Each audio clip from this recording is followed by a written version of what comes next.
Hello everyone. Welcome to Ajiro Tech. Ajiro Tech.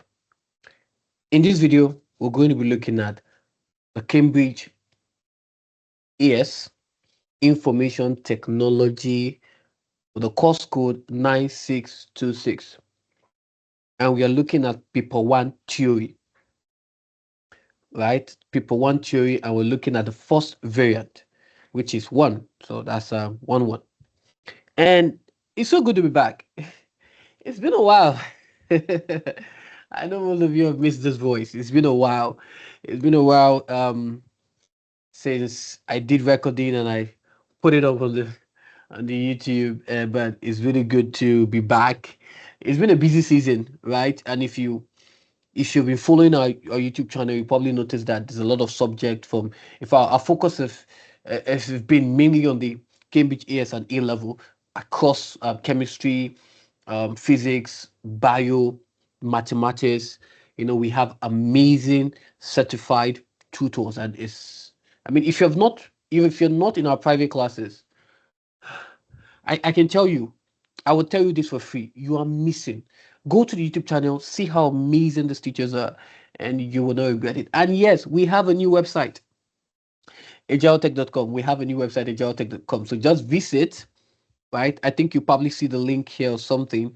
I think the just go to https forward slash agilotech.com. Now, this has all the information you're looking for about our tutoring, about everything. So there will be no need to be making emphasis on this. If you go to the website, it gives you everything you need, right? About the tutors, about the about enrolling into our various classes. It is, I think, the best website in tutoring.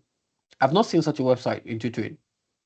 So go there and check it out and let me know what you think in the comment section. And also, you get to also check and then tell me either on Discord on a WhatsApp what you think we should improve on the website, right? So it's up to you, yes, on how we should go about it because your opinion matters a lot to us. If you've not subscribed to our YouTube channel, I think you're doing the wrong thing. So do that first, right? Just subscribe. Mhm. Subscribe. And if you have not joined our Discord server, you did the wrong thing as well. So join our Discord server. Okay. So this is the. Mhm. You can use this link, or you can use this link to go there. Yep. Okay. Exactly. Okay. Welcome to the AS level IT class. I am so excited. So I'm gonna draw this. I think something like that. Happy with a happy face. With a happy face. I'm going to do that with a happy face. Okay, so I'm happy, right? So I think how do they do this? Something like this. I'm happy. Yeah, yeah, I'm happy. Okay. All right, let's all right, let's go. Let's go. Let's get to work. Let's get to work. Right? And yes, like I said, go to the website. It has this information you're looking for about our tutoring. In fact, the website would give you all the information you need. So we are certified, registered in England for Cambridge and EdExcel. So you want to be part of us. If you're struggling in any subject, reach out to us, right? And we are going to put you through and give you the best of guidance that you need across the subject. All right. Yes, the combo plan is also on the website. So go through it, you'll see it. Agiltech.com is the website, right? If you go through it, you see the combo plan there. There's also the chemistry as well. And if there are any new combo plan, it will be added on the website. So go through it. So we have the ICT combo plan. This is what is included in the ICT combo plan. If you right here on your screen, you can look at it. Lesson slides, scheme of work, and etc. etc. It's right there on your screen.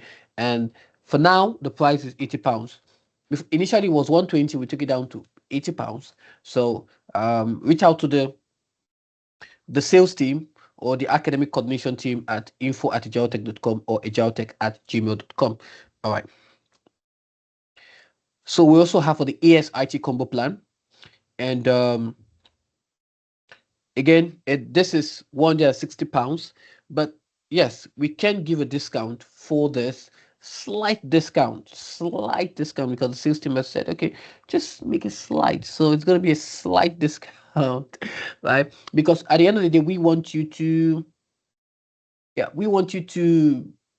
have the very best.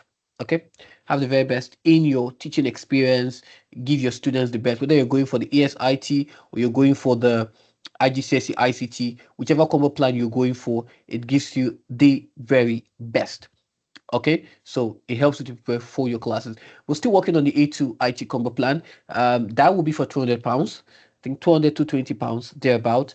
But we're working on it, and once it's done, it will be on the website for you to go to. All right. All right. Let's get to work. Right? Let's get to work. Let's get to work. Let me do this. I want to zoom in so you all can see how beautiful my writing is. Okay. So, question 1A. Data may be described as direct or indirect. Describe two differences between direct and indirect data. And this is coming from chapter 1, data processing and information.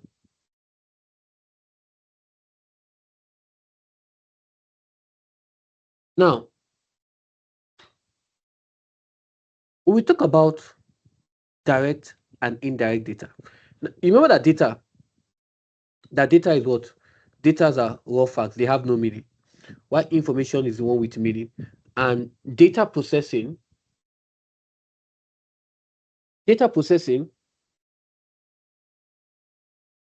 together is the what? Processing of the data, right? It's the processing of the data so that it has what? Meaning. So why data has no meaning, information has meaning, data processing is the processing of that data so that it has meaning. So we are done with that. Now, let's look at um, the direct and the indirect data.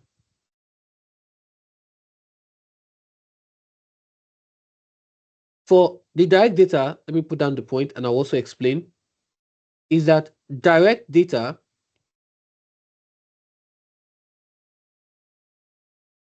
is collected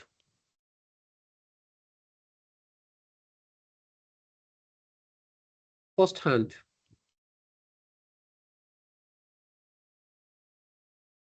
by or for the person who needs it.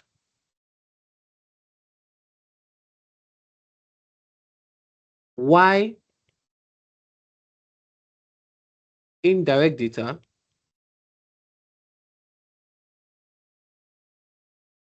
is obtained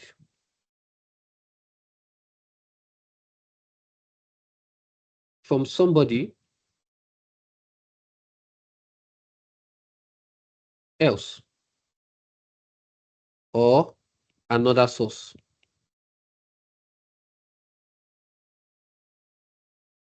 So we are now saying that that data you collect firsthand, right, and is what you use is direct data. Why the indirect data, it is being obtained from someone else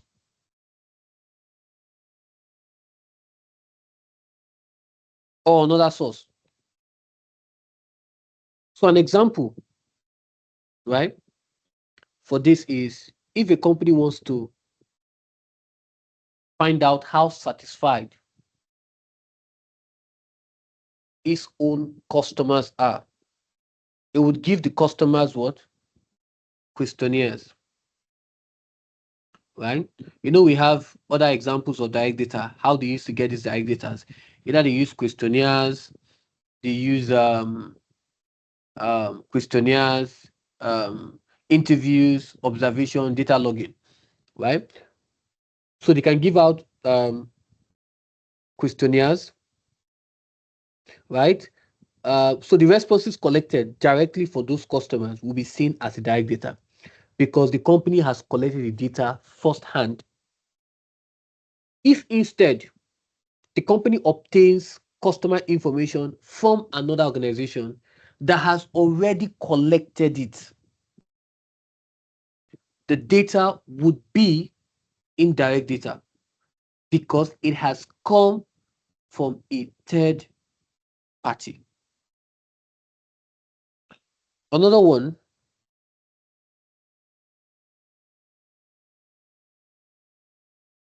direct data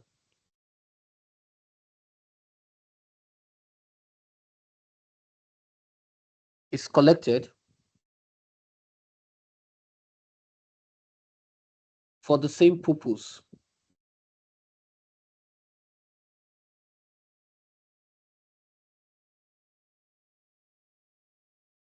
for which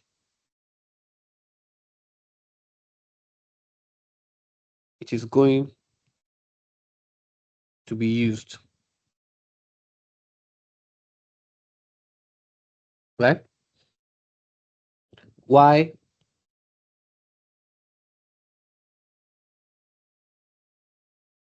indirect data was originally collected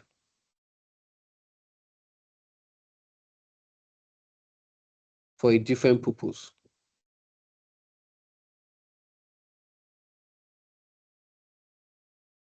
For example, if a school asks a student how many hours they study each week, specifically to investigate student study habit, that is direct data.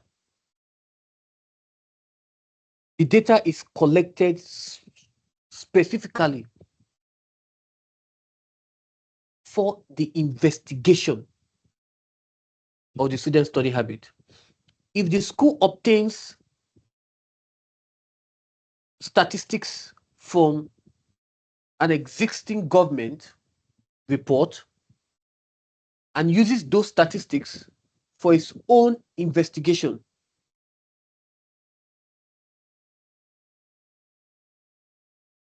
right? That is indirect data because they're not collecting it from the source, but rather they are collecting it from another organization. So if the school obtains statistics from existing government reports and uses those statistics for their own investigation, that is indirect data. The information was originally collected for another purpose. Do you understand? So this example I gave here, I gave about company finding out how satisfied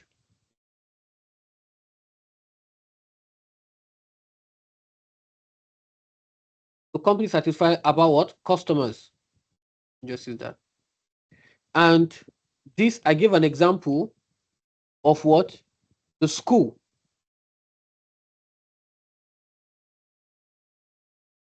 trying to find out how many hours the students study each week, right? And also either getting it directly from them or getting it from what or another organization, or either getting from the student or getting it from what existing government what report. So the point here is when it comes to direct,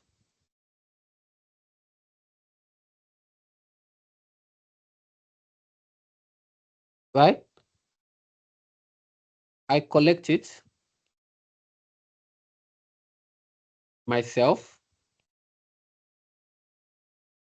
for my purpose.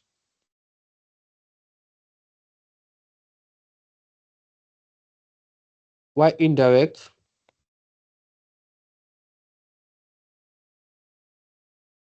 Somebody else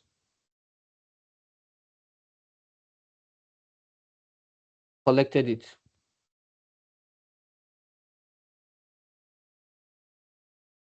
originally for another purpose.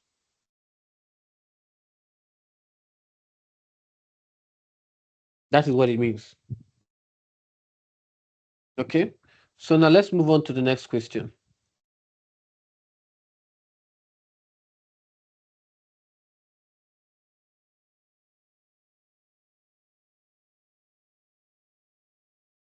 Identify and explain one circumstance in which it will be better to use indirect data for a project.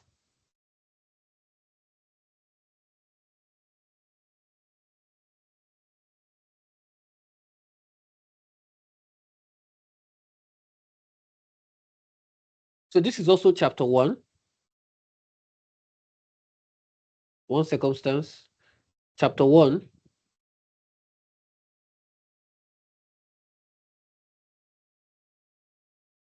data processing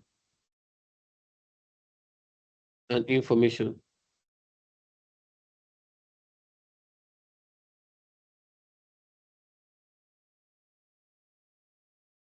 And we are still talking about what? Direct and indirect.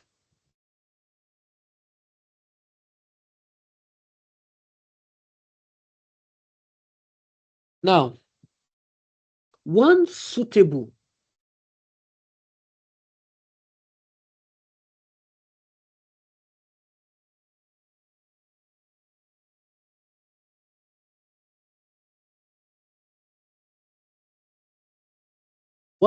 circumstance would be when a project, right? So one suitable circumstance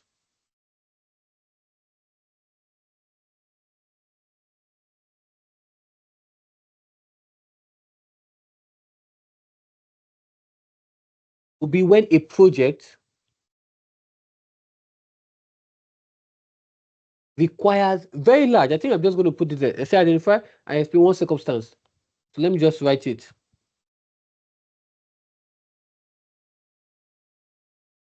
So one suitable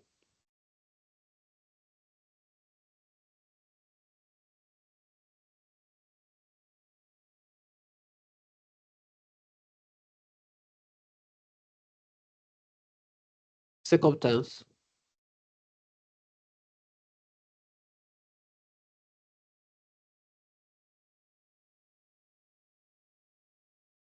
one suitable circumstance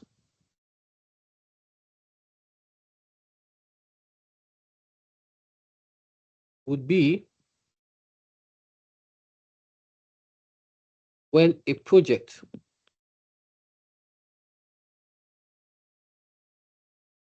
requires a very large amount of data and there is not enough time to collect it directly.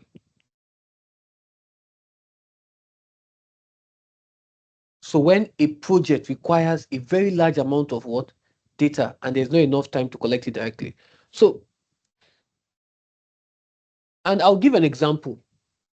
Suppose researchers need information about weather condition in a country over the previous 20 years.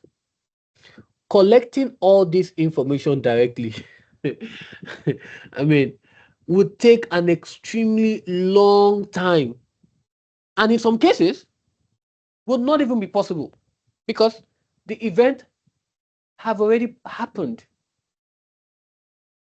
Instead, the researcher could obtain historical weather records from an existing source. This would be indirect data because somebody else has already collected the information. This is better because the data is already available. So the researcher can obtain a large amount of information much more quickly rather than spending a long time collecting it themselves.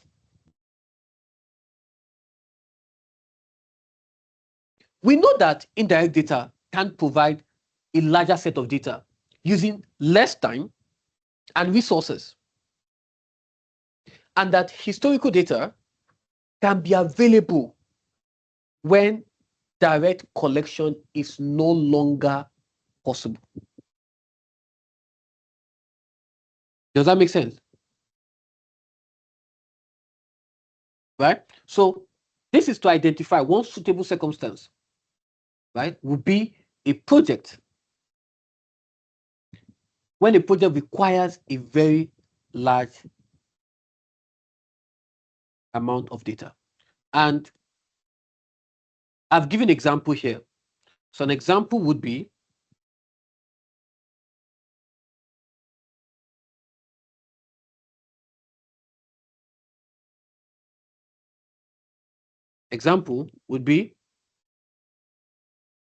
suppose, let me use that I said, suppose researchers need information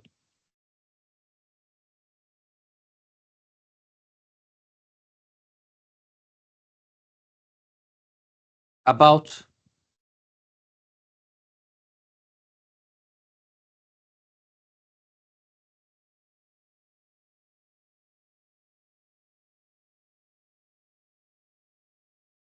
weather conditions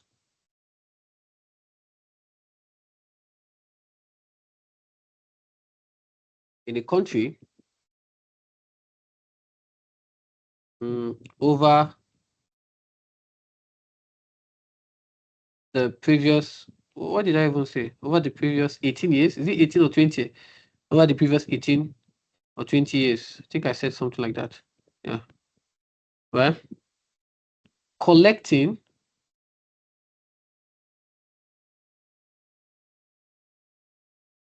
all of this information directly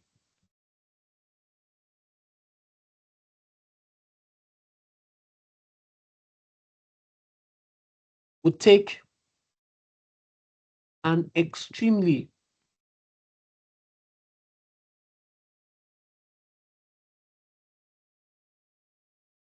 long time.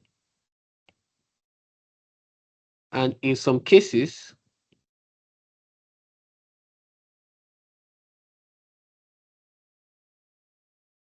would not even be possible because the event have already happened.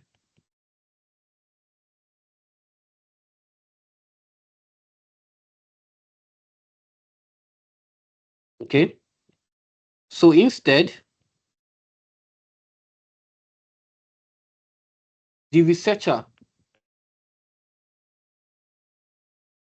the researchers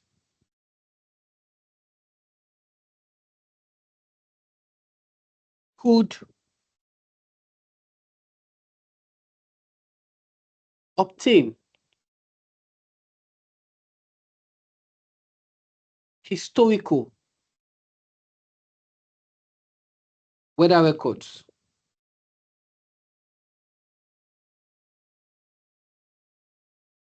from an existing source.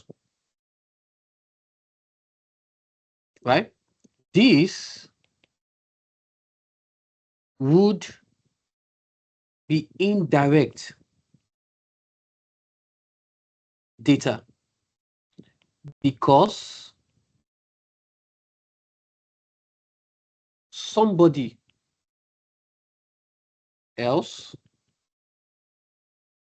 has already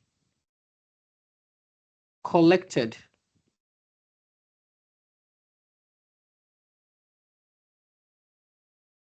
the information.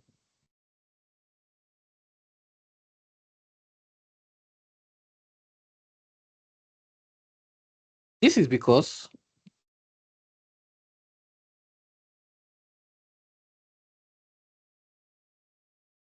the data is already available.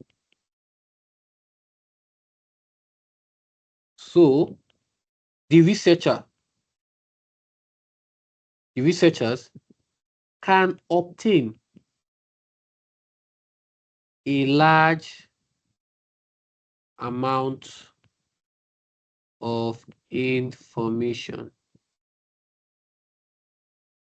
much more quickly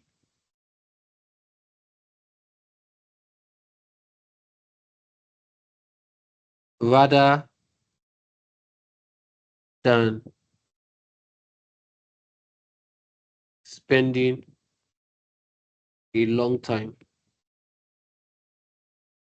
collecting it themselves.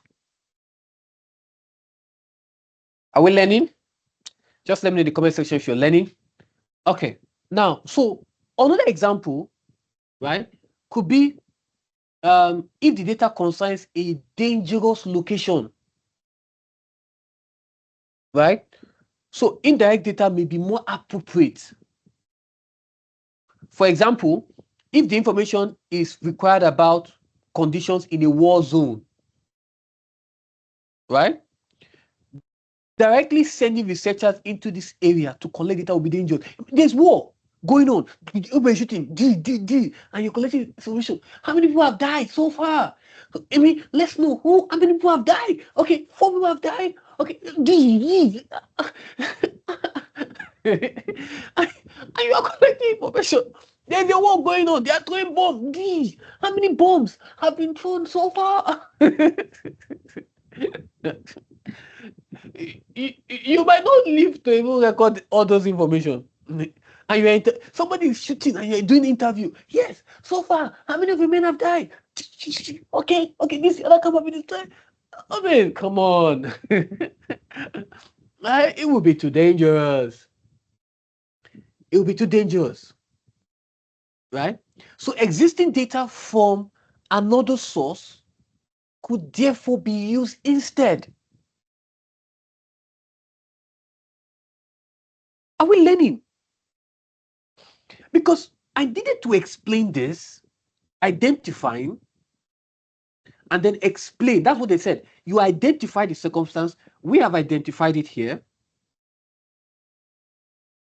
And we had explained it here to give you an idea of how to answer questions like this. Okay? So we've answered this question, and we've answered question 1A and question 1B. A student sent me a message and said, Mr. Joe, you're one of the best IT teachers in the world. I don't know about that. He said, I don't know about that. Don't pull my legs, right? And he said, you're the only teacher who does theory on ES and A level IT. And I don't see myself as the best in the world. I don't see. It's an honor to be referred to as that, right? I don't take all the credits, but it is important because that's what we do here. So if you're here because you want to, oh, let him just solve and write answers and then go, you're in the wrong place. But if you're here to learn, then I'm ready to teach you because that's what we do here. We're here, students who come in here to learn. It is a learning space. That's what Ajiro Tech is all about. Whether it's um, mathematics, biology, chemistry, physics, AS and A level, across all the subjects.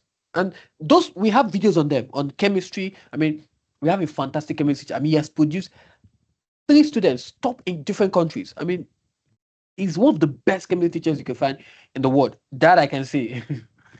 that I can, that that I can say. Right? So if you're right here, you have an issue with chemistry. I mean, put your net in it, because I will tell you that you can guaranteed. If you're struggling with chemistry in AS or A level, he's the best chemistry teacher you can find right now. I won't say on planet Earth, but right now you can find in this space. So yes, that's what we do here. I'm here to teach you so that you can understand. You can understand. All right? Are we good? Are we good? Can we move on? All right. Okay. So we've talked about direct and indirect, and we've identified and explained one circumstance in which it will be better to use indirect data for a project. Take note, for a project. All right.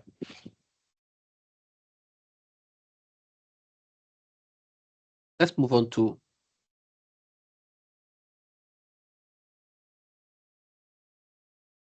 question 2. A company employs drivers.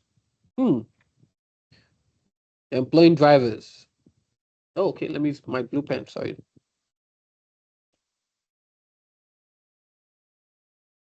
To deliver parcel. If you wonder what parcel is those things they wrap. For example, you buy a fan or something, they will put it in parcel, right? They will just envelope it. That is called a parcel. Envelope it and then deliver it to you. So they employ drivers. A company employs drivers to deliver parcels in a city. The company uses an expert system to plan the route each driver which follow each day. Now that's already chapter 7.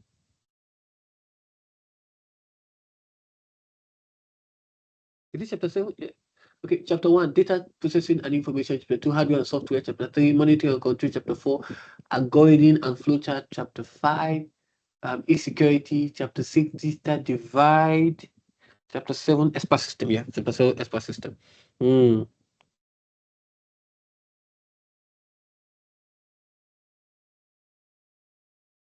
Okay.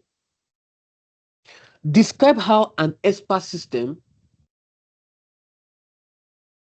can be used to provide route scheduling in this scenario. If you go to expert system, you know that there's part of the application of expert system is for route scheduling for delivering vehicles. Right? So which is a route scheduling for delivering vehicles is one of the applications for it. Right? Now, let's look at this. For the expert system, and I'll be explaining, I'll be writing as well, it stores expert knowledge. You know that, right? So expert system stores expert knowledge and they store rules to make suggestions for decision about a particular problem. Because of course we know we have the shell and we have the knowledge base. Now the shell comprises of the user interface, inference engine, explanation system, and then knowledge base editor. The knowledge base comprises of what? The database of facts and then the rule base. Are we together?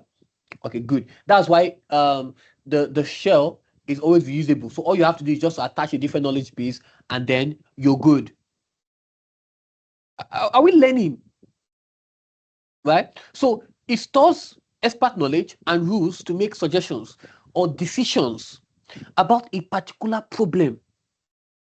So it consists of components such as, like I've talked about, the user interface, the knowledge base, and inference engine. So in this scenario, right, the driver or the person responsible for scheduling can use the user interface to enter the information required by the system.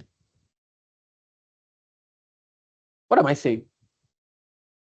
We said a company employs drivers to the company uses an expert system to plan the route each driver will follow each day. Describe how the expert system can provide route scheduling in this scenario.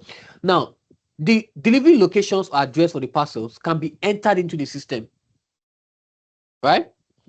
Details about the delivery can also be entered, such as the weight and dimension of the parcel. There's some parcels that maybe you're buying a TV. That's a big weight. You're buying a refrigerator, right? Or a freezer. That's a big weight. You're buying an air conditioning. That's a big weight. A washing machine. You can't compare someone that's buying a washing machine with someone that's buying a wristwatch. Right? The weights, the weights and dimension is different, right? So the expert system contains that knowledge about the route scheduling, right? So the knowledge is represented using rules, right? Often using the if-then structure. So these rules are stored as part of the system knowledge base. Okay, let's look at another thing. Okay, you know what? Let me be writing, and then I'll be explaining so that I don't miss the things I'm saying. So let me look at this. So the first one is the delivery. Describe how an expert system can be used to provide route scheduling in this scenario. So delivery,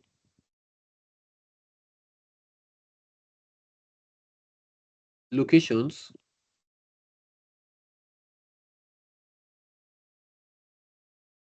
or addresses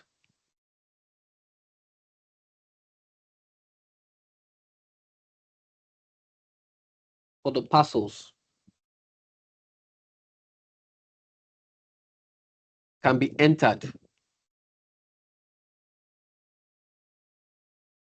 into the system,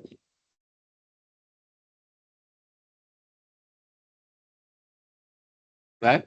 So that's going to be we're using the user interface, right? And then details about the delivery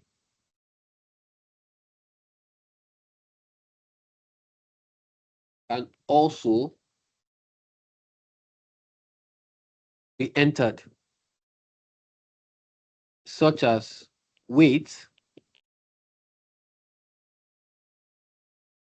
or dimensions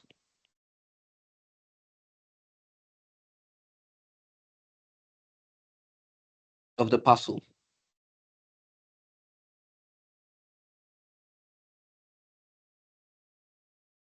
The next one, the expert system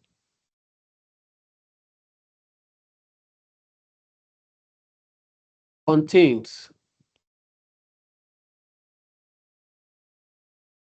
knowledge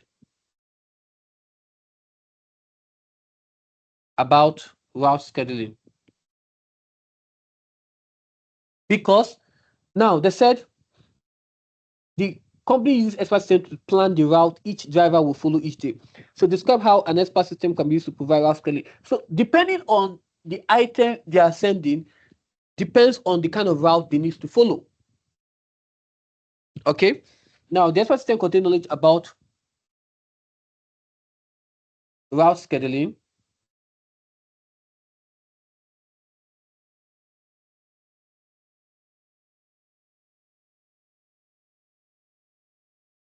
This knowledge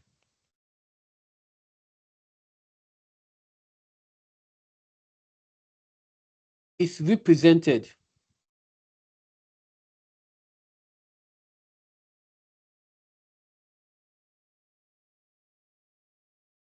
using rules. Using rules,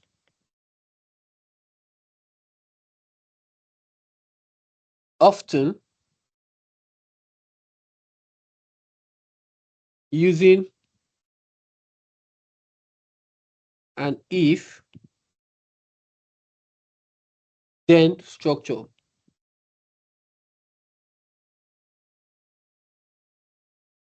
These rules are stored as part of the system knowledge base.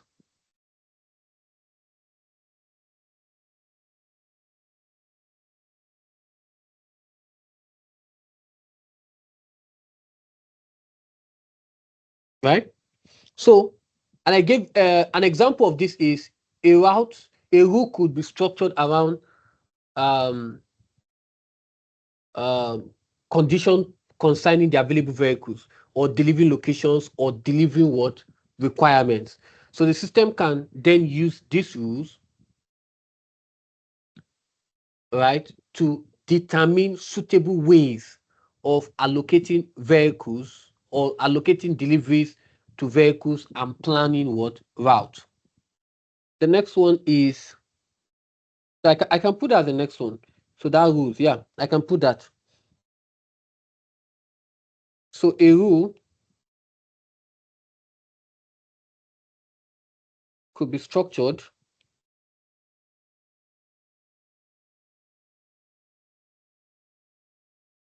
around conditions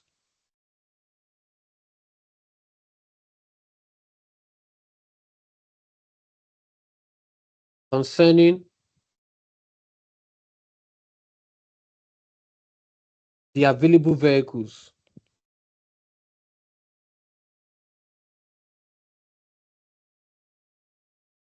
delivery, locations,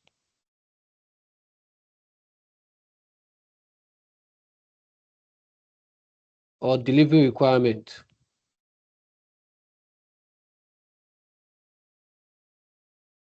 Because the vehicles that they have, the item determine the kind of vehicle. So if you are delivering, let's say, a refrigerator or refrigerator, or maybe, I don't know, a very high weighted item, there are certain vehicles you're not supposed to use for that, right? So there are some vehicles that you can use for other items. So this is important. Why these rules are important? These rules have to be structured in such a way that if this is the item we're going to deliver, then we need to use this vehicle. We cannot use this vehicle, right? So a rule could be structured around conditions concerning the available vehicles and also which vehicles are also available, okay, or delivery requirements, right? So the system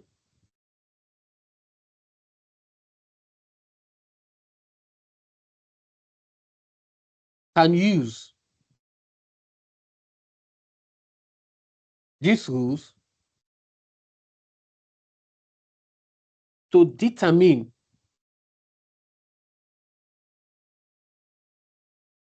suitable ways of allocating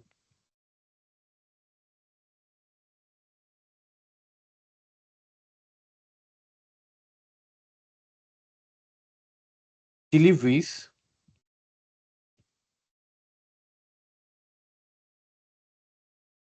to vehicles and planning routes.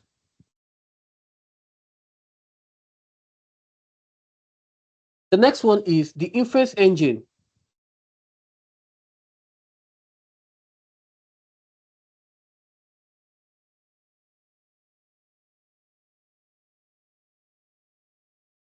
performs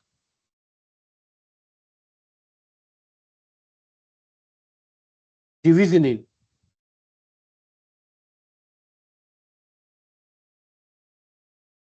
It compares the information that has been entered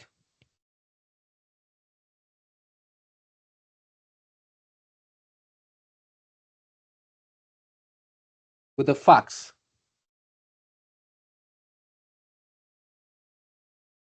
and rules stored in the knowledge base.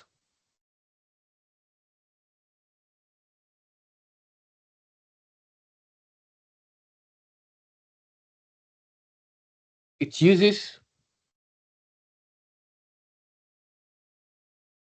this stored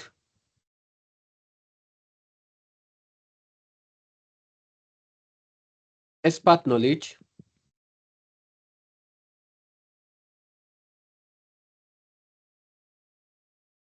to determine an appropriate solution.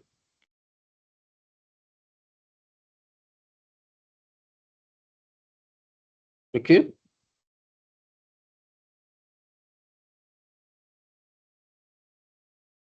So we can see that when it comes to route scheduling, right? Information such as delivering vehicles or delivering locations,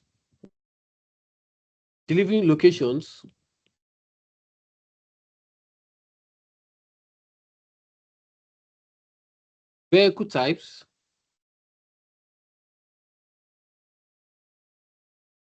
and speed,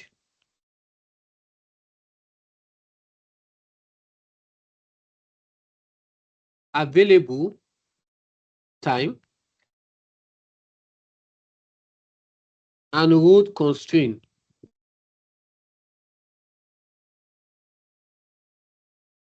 can be held in the database of facts.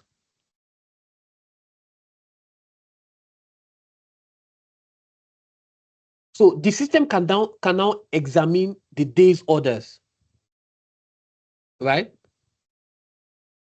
Consider the weight of the orders at different locations and match this against available vehicle. It can then suggest how orders should be allocated to vehicles and how the delivery should be arranged,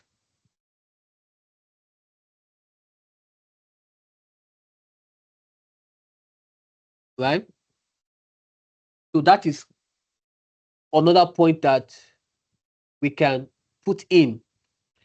Now, the next thing we need to talk about is,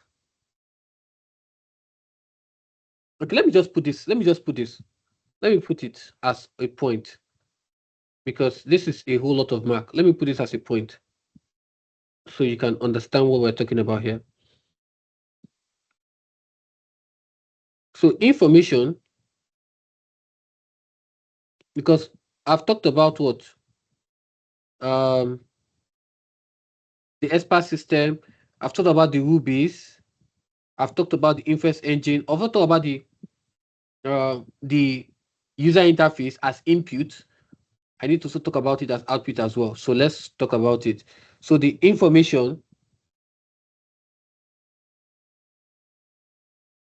such as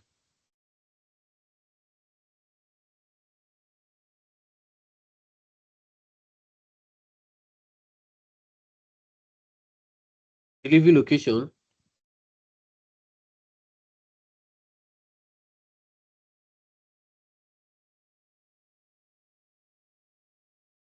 vehicle type, and speed,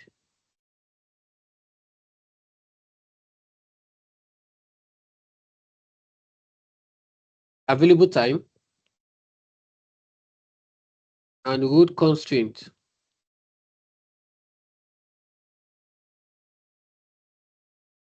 can be held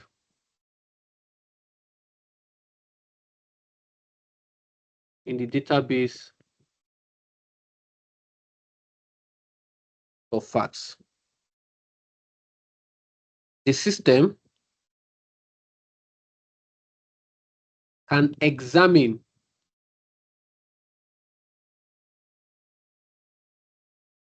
the day's order,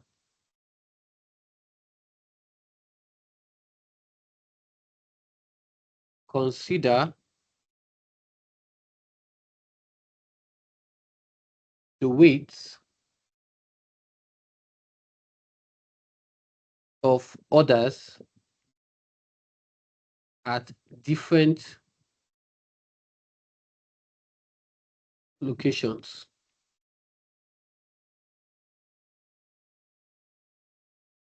and match this against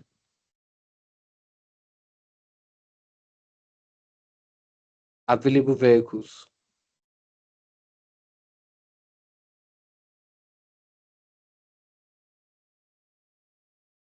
It can then suggest how others should be allocated. Now, I'm taking out my time to write this detail because this is obviously a recorded session. This is on YouTube because I want you to learn the structure. If this was the exam, you can't go through writing all this, right? I'll probably make it coincide, and I'll also show you how to do that as well. But I'm taking my time to put this in detail for you so you can understand. Are we together? Okay. So should be allocated can suggest how others should be allocated to vehicles.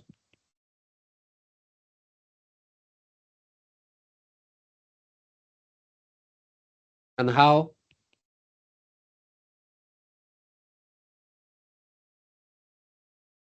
the deliveries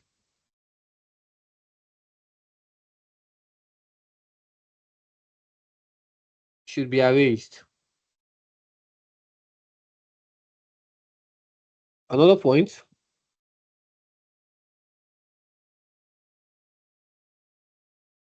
the resulting suggested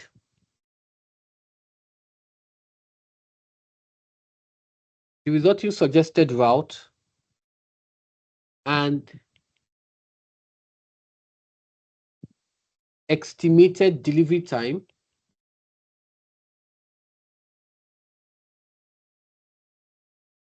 times can then be output through what? Through the user interface.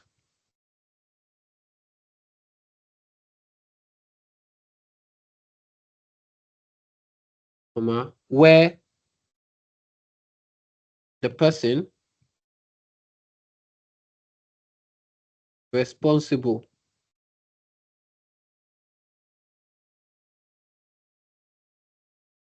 for the delivery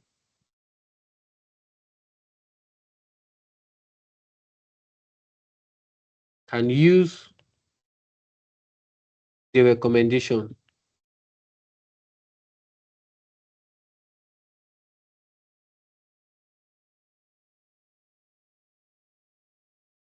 When planning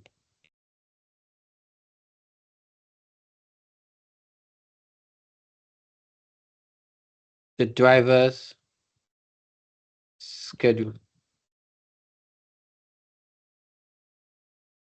So now let me give you a complete process, right? Now the way it works is this. Now, the complete process. No, let me do, sorry, let me use a different color. Yes. The complete process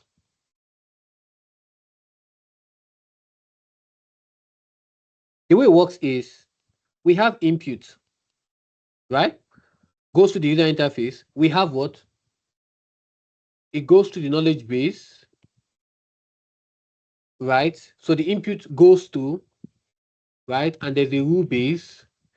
Now we know that the inference engine is doing that.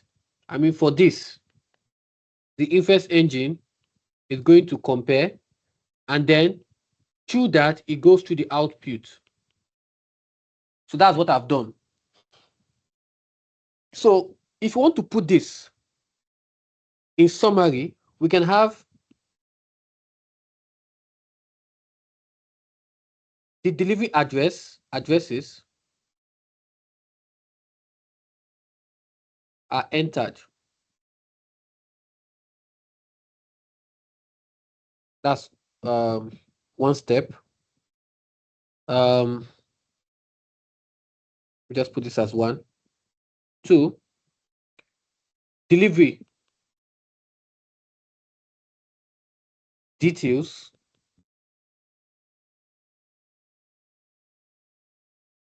such as weight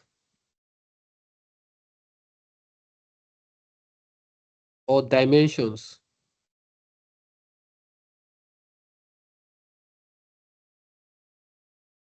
are entered. 3. The system has stored expert knowledge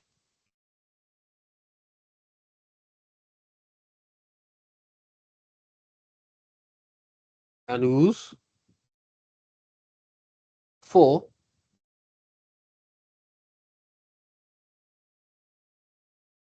The inference engine compares the input with the knowledge base.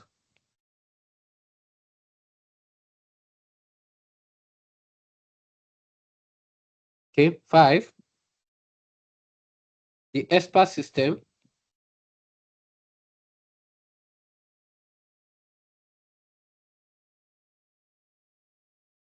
determines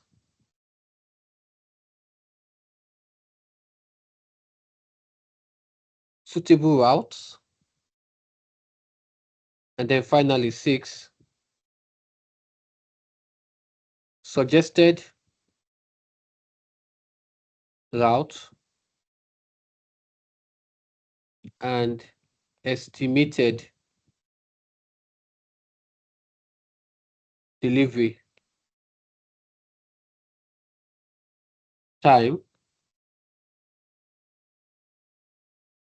are output to the user.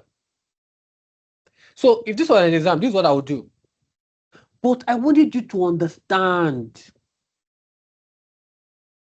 how these processes takes place.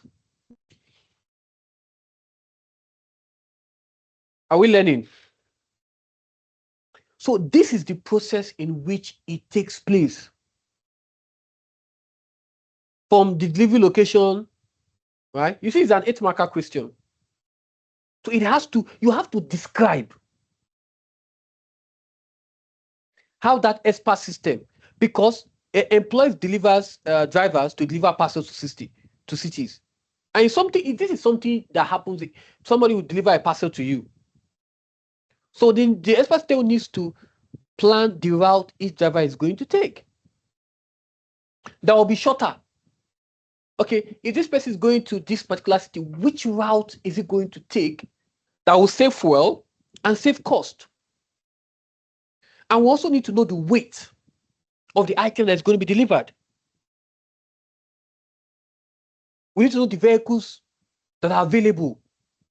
We have to look at the road constraints.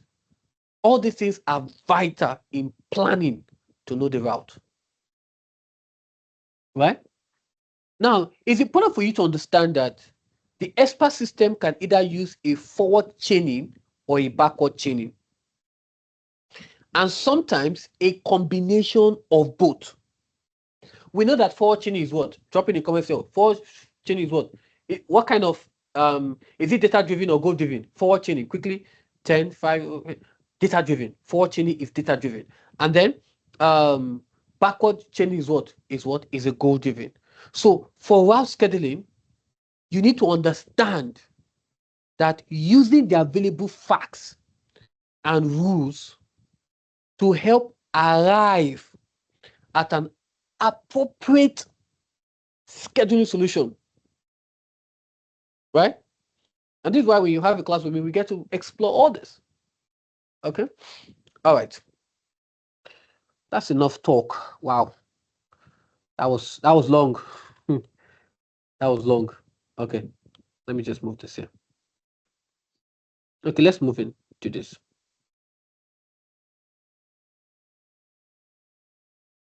A teacher is creating a spreadsheet.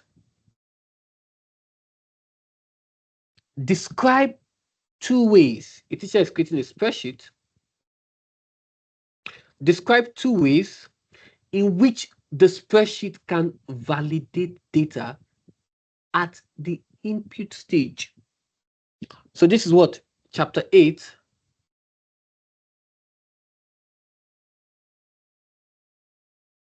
spreadsheet.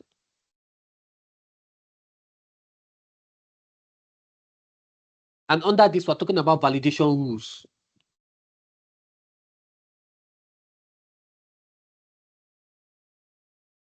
So validation rules. Now, one way in which spreadsheet can validate data at the input stage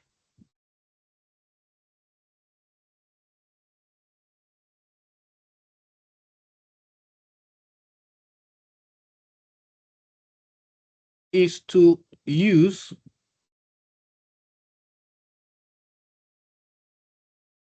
a drop down list.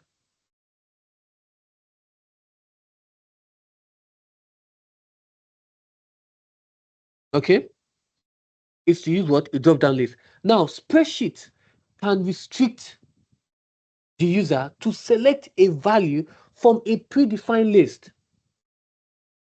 Is to use what? A drop down list, because spreadsheet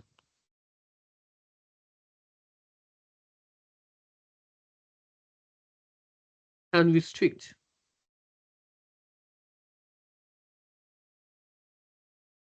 the user to selecting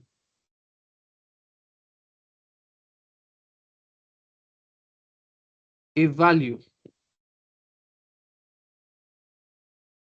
from a predefined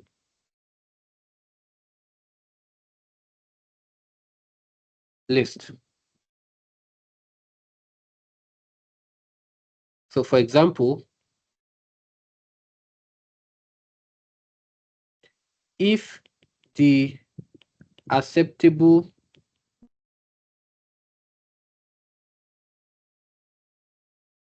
chipset manufacturer manufacturer manufacturers are AMD and Intel, the spreadsheet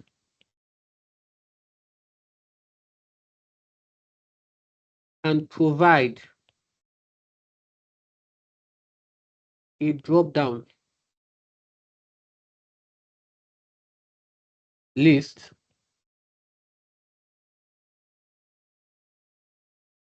containing only what? AMD and Intel. So this prevents, as I will use it, this prevents the user from entering, they say at the input stage, from entering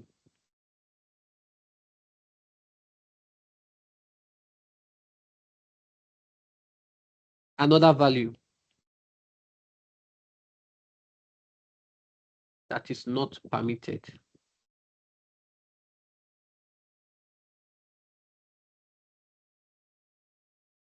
Okay. So another one is to what?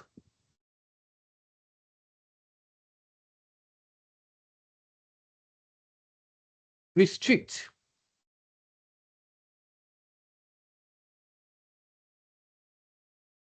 the type or range of data that can be entered.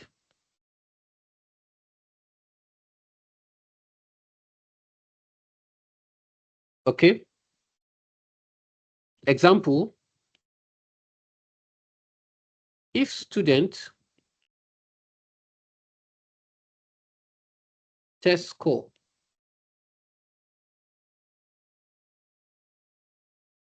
must be whole numbers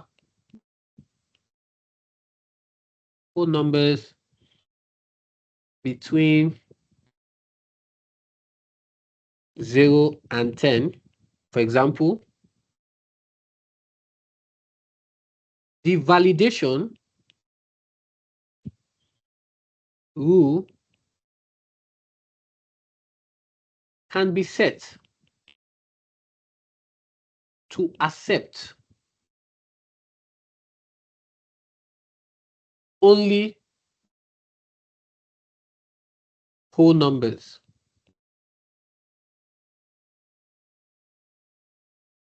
between 0 and 10 inclusive. If the user attempts to enter 7.5 or 15, what's going to happen? Yes, tell me what's going to happen? Exactly. The spreadsheet can reject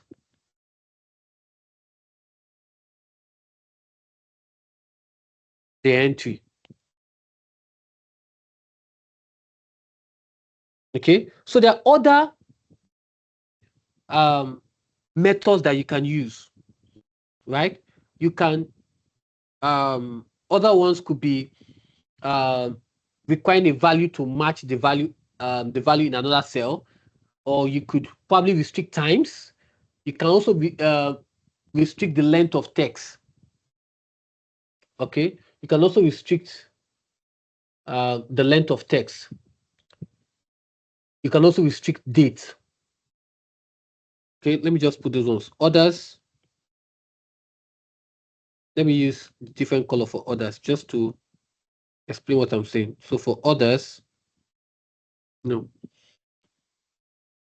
Let me use this. Others. This color, okay. I don't want something that looks.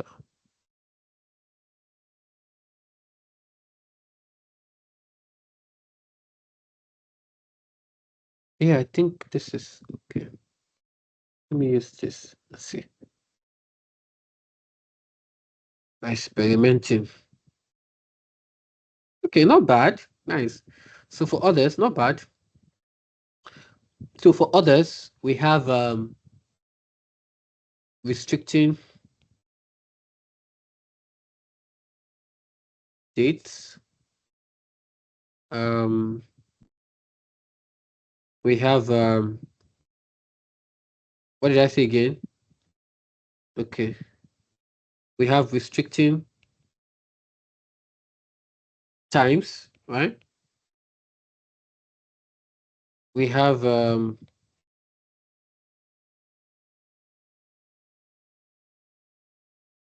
restricting the length of text. Yeah. So you can even add this one, restricting a decimal.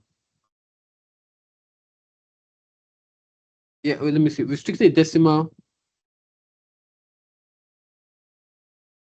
Yes, restricting a decimal.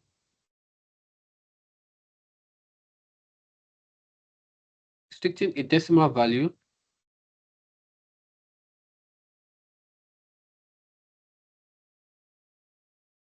to a specified range. So if it's 7.5, or if it's one decimal place that needs to be there. So even if you put 7.67, it's going to be seen as what? It's going to restrict it, that it can only be what? 7.7 or thereabout. Are we together?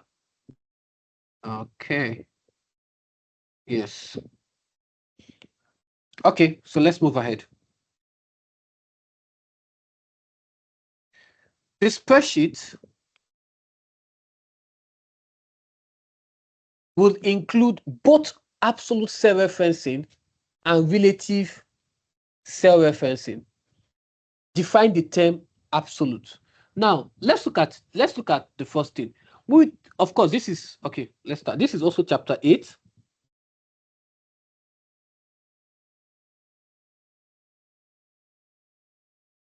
Spreadsheet. Is if you're looking at it in the textbook, you probably see something as when you are creating a spreadsheet. That's where you have all those things. Now, relative cell referencing, right? The value changes when they are copied to another cell. Great, right? So relative cell referencing. So the value changes when it's copied to another cell. Great, done. Mic drop. Okay, are we learning? Okay. Then absolute cell referencing. Define the term absolute cell referencing. Let's define it together. So absolute cell referencing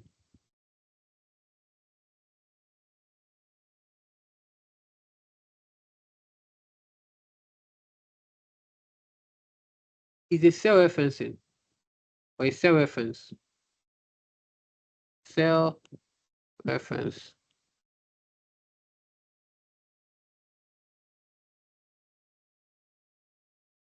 that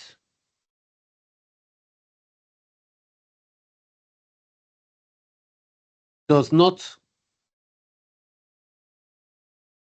change when a formula is replicated.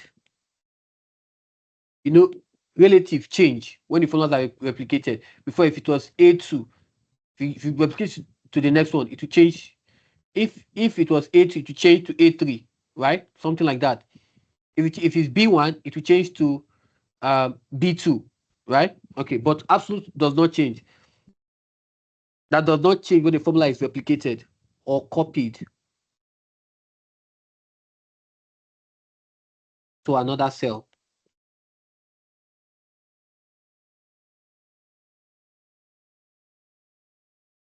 Now, an absolute, this is fine. I'll give you another point. An absolute reference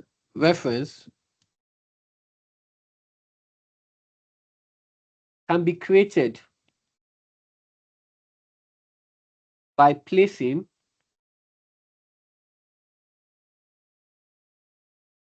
a dollar sign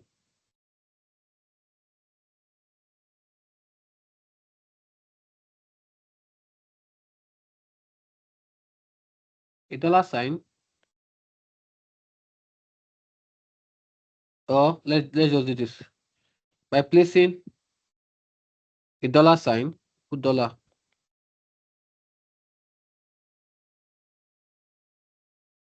before the relevant row and column reference. You know, we have mixed reference and absolute reference. Talk about those things. Before the relevant row and column reference. So example is a dollar sign here, A, and a dollar sign what? 1. So that simply means that it's going to lock column A and then lock column 1. So when a formula containing that, if you drag it to another cell, it remains this. It's going to remain this. It's not going to change.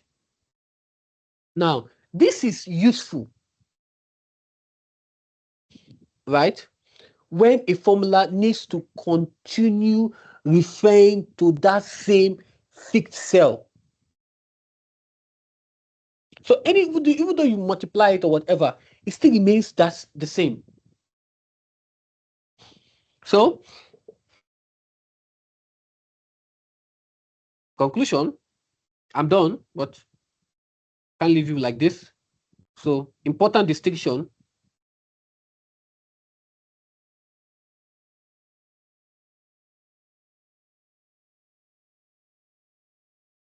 Absolute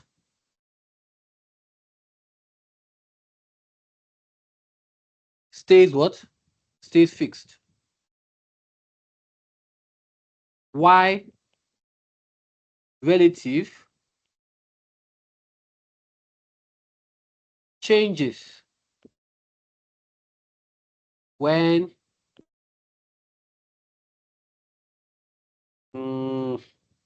okay, let me say when the formula is replicated. And a good example is A1. Why this one is what? $A, $1. Good? Okay, so we have covered this, right? We've covered on spreadsheet. We have also covered on validation of spreadsheet. We've also covered absolute and relative what referencing. Any question? Just let me know if you have any question in the comment section. Okay, should we end here? Do we have more? Okay, there's more. All right, perfect. All right, there's more. Let's go. Okay, let's go ahead.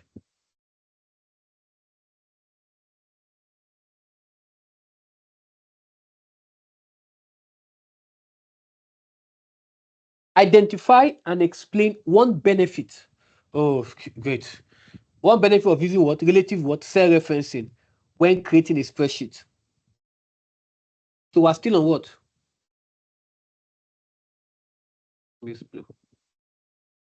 Chapter 8.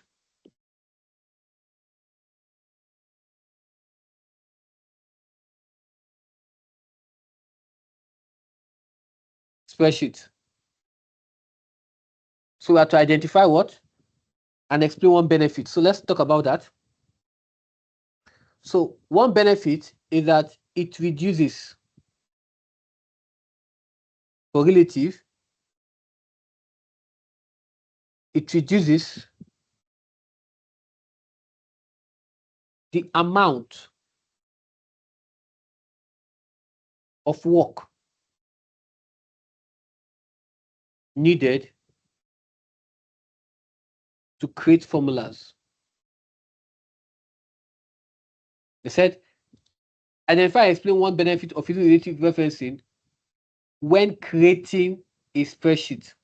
So relative reduce the amount of work, right? So when a formula uses a relative cell reference, the reference automatically changes when formula is copied or dragged to another cell. So it reduces the amount of work needed to create formula. You don't have to be creating all the time. No, just create one, drag, and that's all. All right. Example: if a cell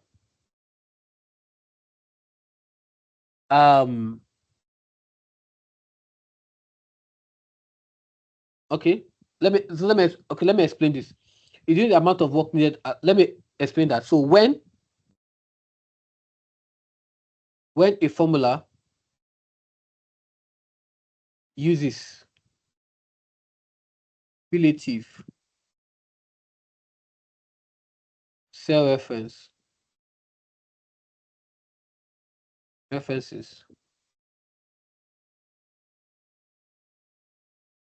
the reference automatically changes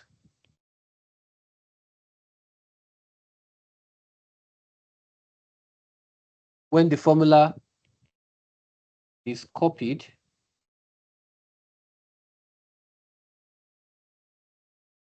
or dragged to another cell. So let me even give example. So example here could be suppose cell B3, right, contains let's say B3, B3, B1, B2, B3 contains A3 times 2, right? If this formula now, if this formula, right, is dragged down to what?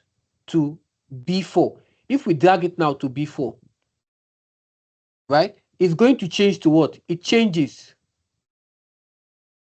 to what? To A4 times what? Times 2. If you drag it down to B5, it changes. Yes, tell me. In comment quickly, tell me. That's why yet are we learning? Are we having a good time? You're gonna have a good time with me. Come on, you're gonna have a good time. Right? I'm cool, right? Yeah, I'm cool. You're gonna have a good time. Okay, we'll learn together, right? Enjoy together. Right? Learning should be fun. Really good. Okay, so what is it gonna be? Yes, A5. Perfect. You're doing a good job. A5.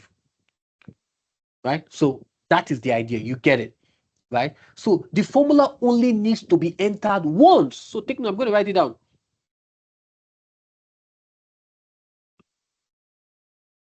So for relative, the formula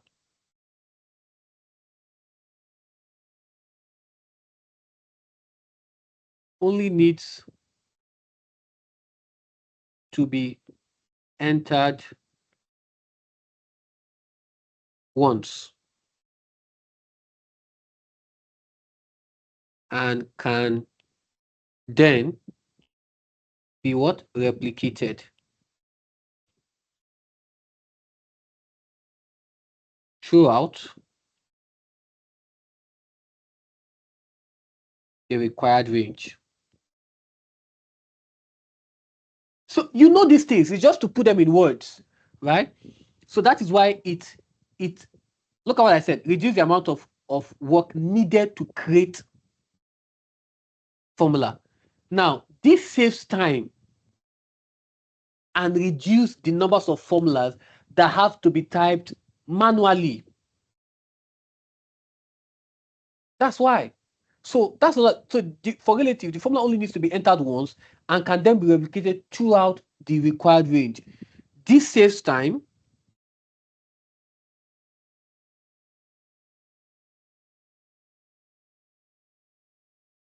and reduces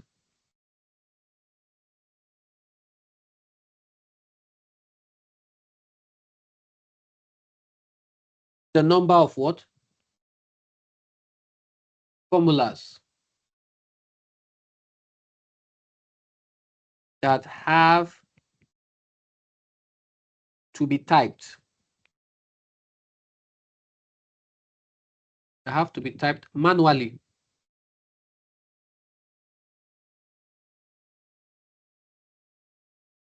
Which can also reduce the likelihood of errors.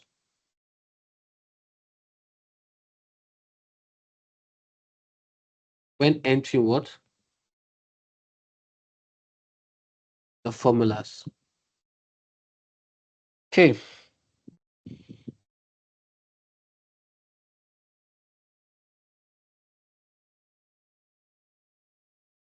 Okay. Let's move on to this. A lot, and you're like, okay, do you have a private tuition? Don't you have? Do you have? And yes, Ajiro Tech do have a private tuition. So by my right, you can see that we have for the EdExcel and Cambridge IGCSE, and yes, we do have for all subjects. Okay, all subjects. Okay, the popular ones that's always been in demand is mathematics, English language as a second language. Okay, we have physics, we have biology, we have chemistry, and we have um, you know the flagship, which is ICT, just here and there.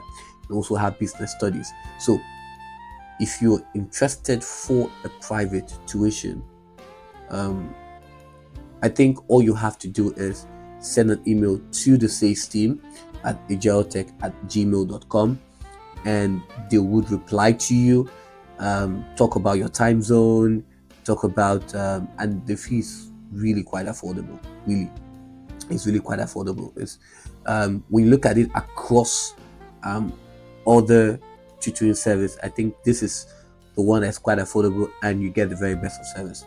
We also have for the E levels as well, um, and also for the edXL. So we have for the Cambridge E levels and edXL E levels. Okay, and we have also across the subject mathematics, which is usually the hot cake when it comes to E level mathematics and chemistry, and then biology. These are usually one of the ones we have in demand always, all the time, even physics, for E level. So all you have to do, if you're watching this right now and you are interested for a private tuition, then you can do yourself a solid, okay, and send an email to the sales team at ajiro@gmail.com and they'll reply to you.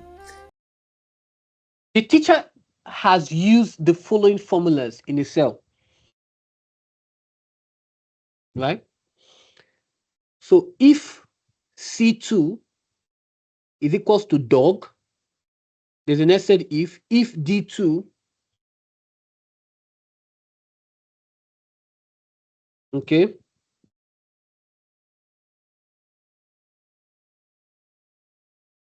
is equals to male, block A. Otherwise, block B.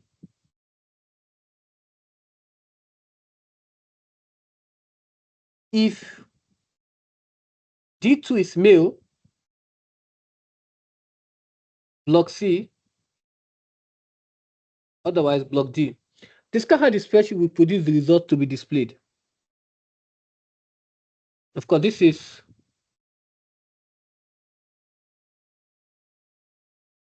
chapter 8, spreadsheet.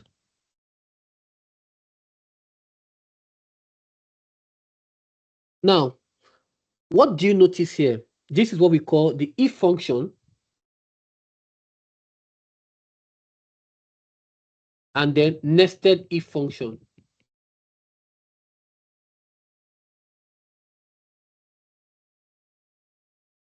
Now,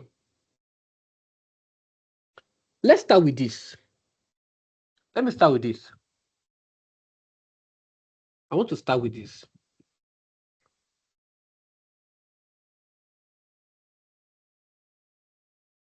An if function tests a condition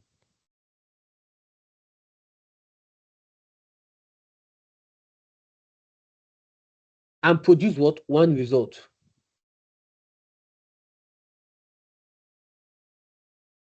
So if it is true, another one is what? False. So one is true, one is false. Now, nested if function is if placed inside another if. You get it?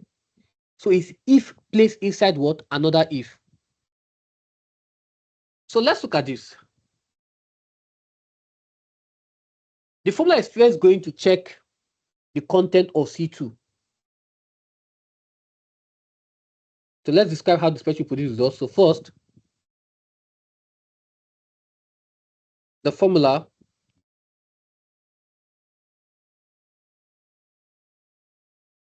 first check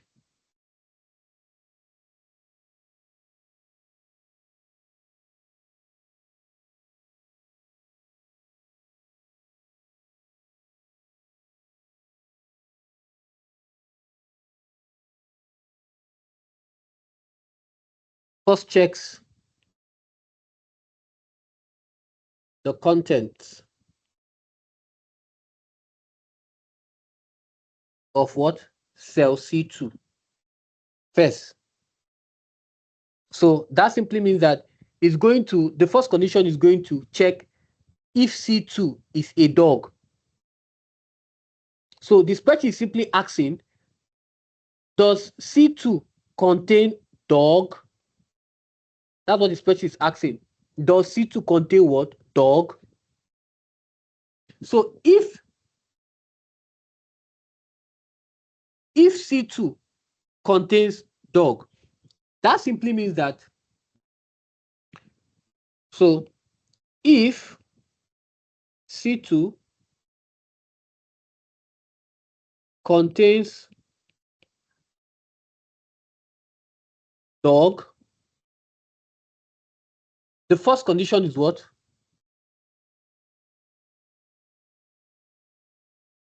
The first condition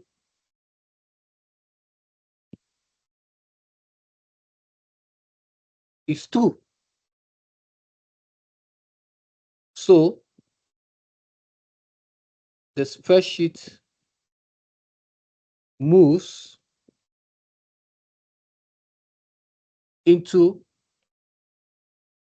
the nested if statement. So if C2 is a dog, then we move. So it now checks the content of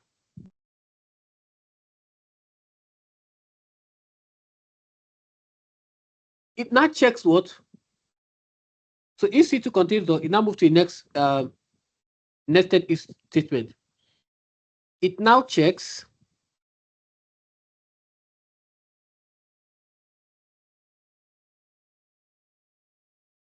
the content of D2. That simply means that if D2 contains male,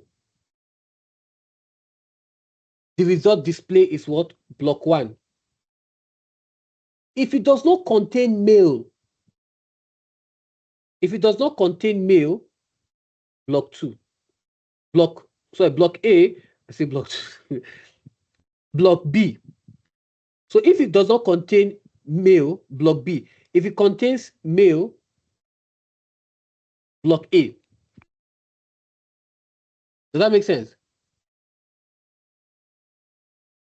So we're just simply saying that, let me use this.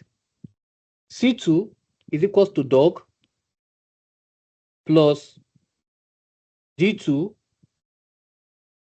right, is equals to male, then goes to what? Block A. And we're now saying that if C2 is equals to dog plus D2 not equals to male, then it goes to what? Block B. Are we together? Okay. Okay. Okay. Now look at this. So we're now saying that if C2 is dog, right, it will now move to this one.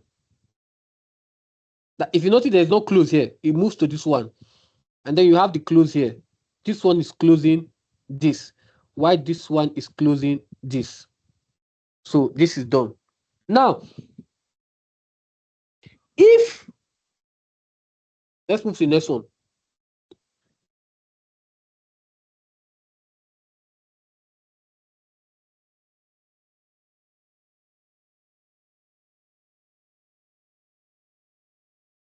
If C2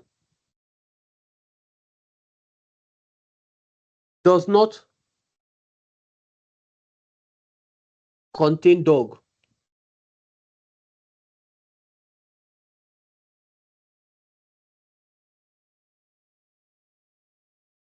the first if condition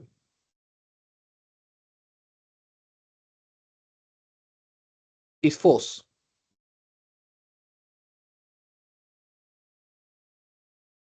So the spreadsheet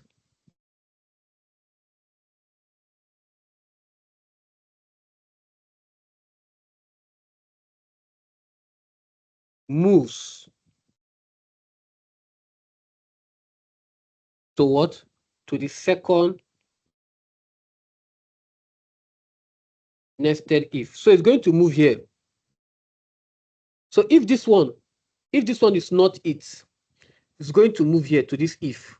So since C2 is not a dog, right? So if D2 contains male, if not a dog, but it contains male, block C. But if it does not contain male, block D. Do you see that? Mm-hmm. So we use this one now. So this covers this. And then we have this here covers this covers this covers this,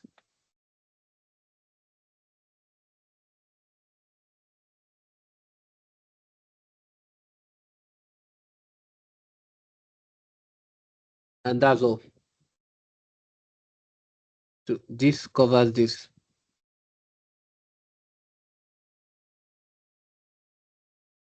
Let's see. Let me clean and see. So this one close with this one close with this. Sorry, I want to check that I'm not covering anything. Okay. So this one close with this. This one close with this. This one would now, this one here, this one here would close with this one, right? But this one, if this is it, it goes here, right? So is a male, block A, block B. So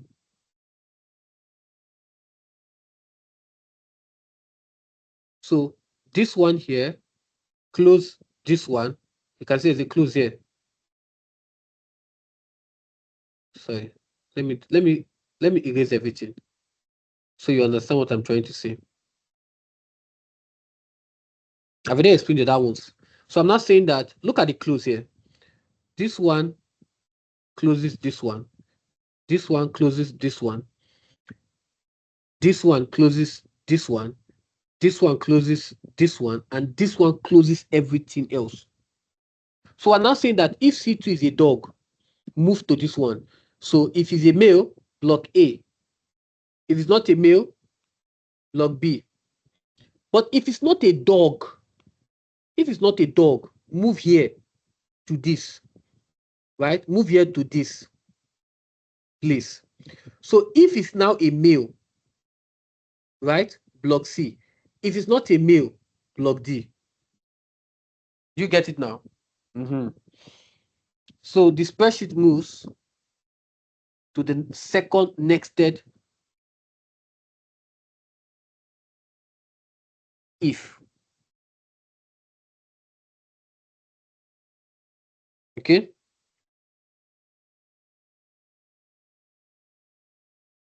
So if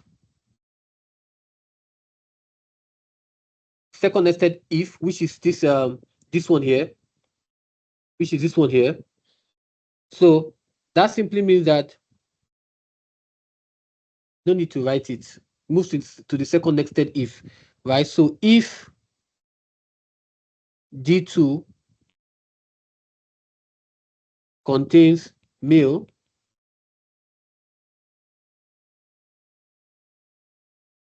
the result is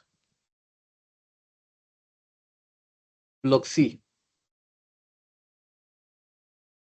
And if D2 does not contain male, the result is what? Is block D. So in other words, we are now saying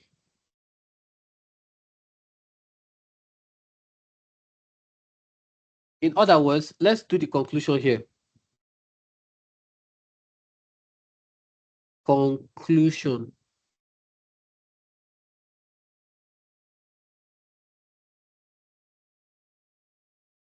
Sorry, suspect conclusion. Yeah, that's a suspect conclusion. So let's do the conclusion here. So in other words, we're saying, um,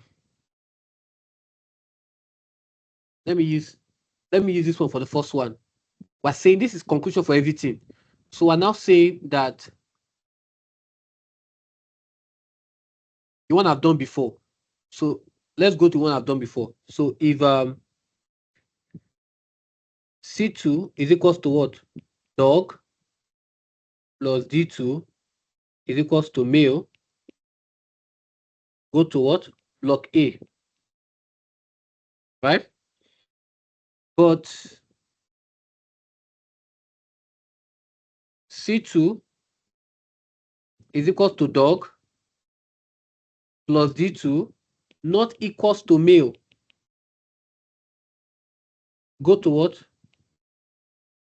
Block B. Give me my grade. So we're not going to the next one. So if C2 is not equals to dog plus D2 but is equals to male, log C. And if C2 is not equals to dog plus D2 not equals to male.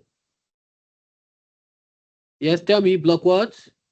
Beautiful, block D. So, solved. So this is a nested if because one if, nested if, because one if function is placed inside another if function.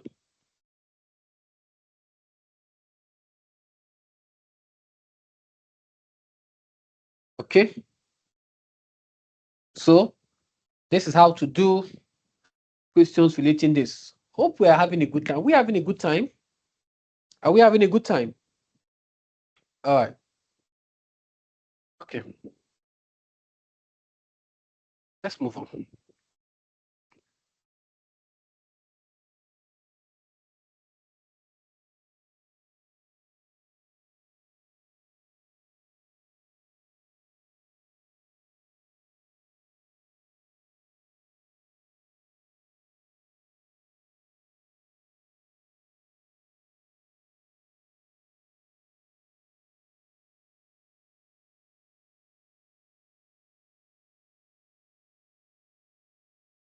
Question 4A.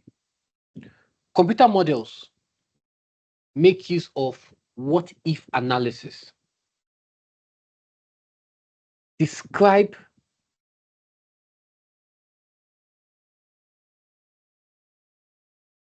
with the use of relevant examples. Computer model makes use of what? What if analysis. Describe with the use of relevant examples. How what if analysis can be used as a part of a model of population growth. So this is chapter 9, modeling.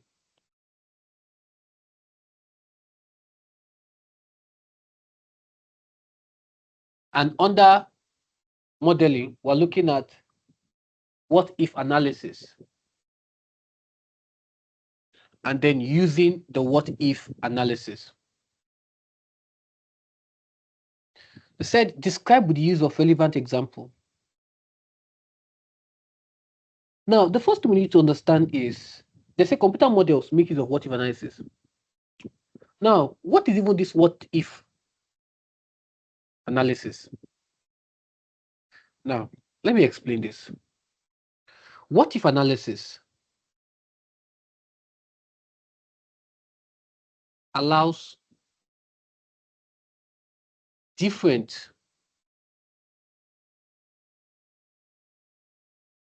input values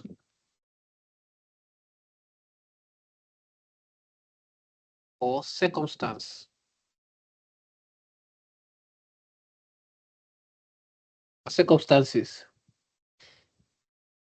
to be changed in a computer model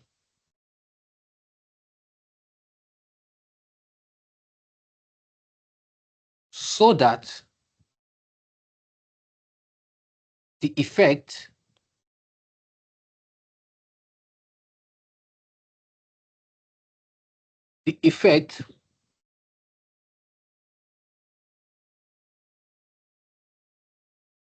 on the model's result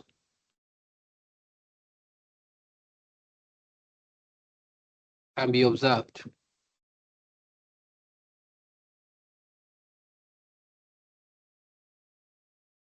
So that's what if analysis. It allows different input values or circumstances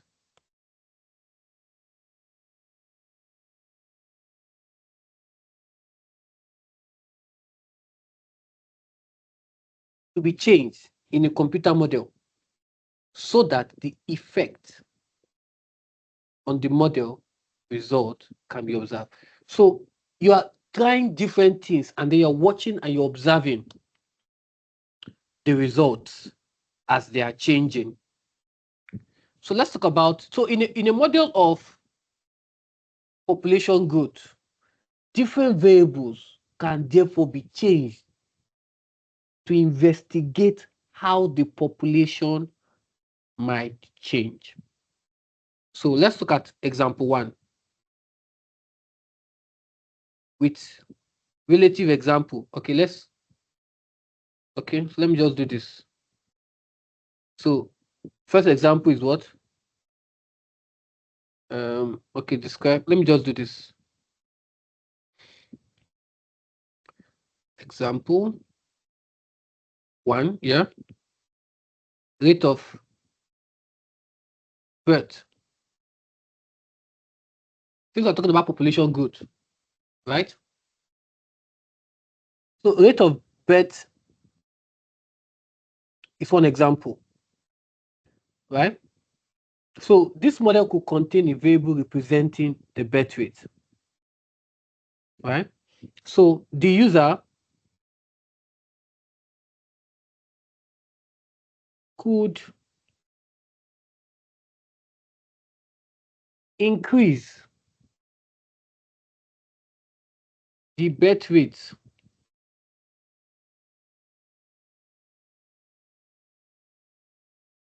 and observe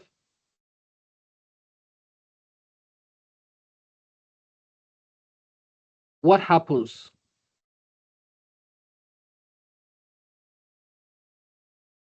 to the population.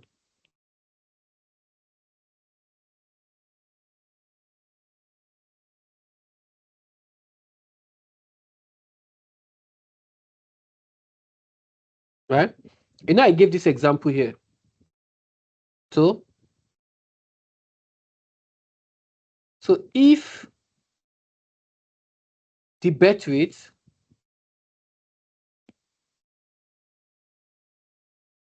increases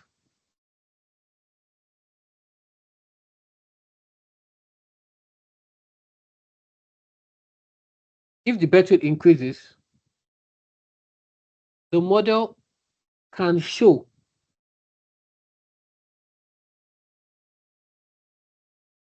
the effect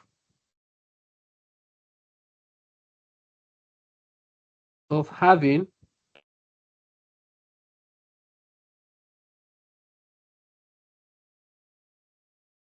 more babies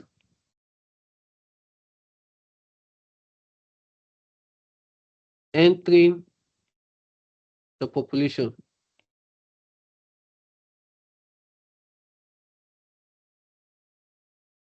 This allows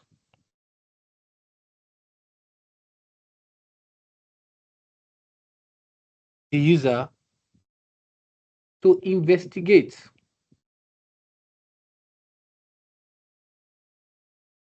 how a change in the birth rate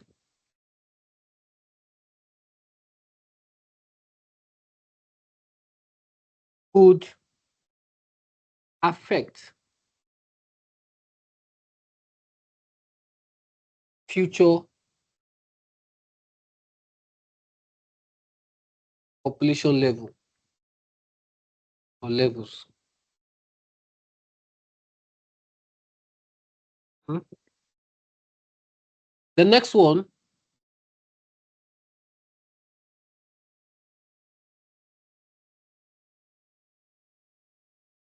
is, let's look at mortality rates,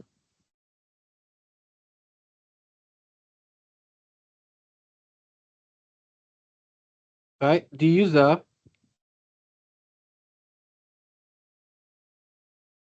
could increase or decrease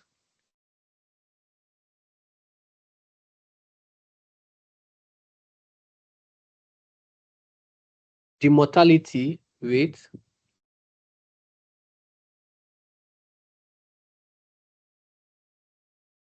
and observe the resulting effect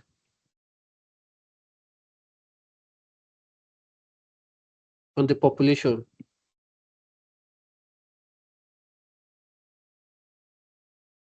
So a higher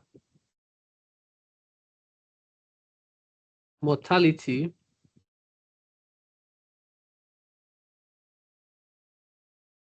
rate could result in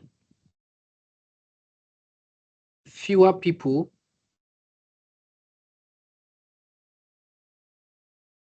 surviving into later age groups,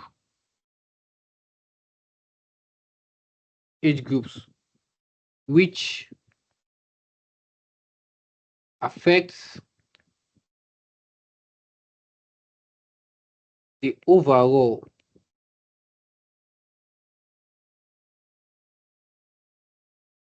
population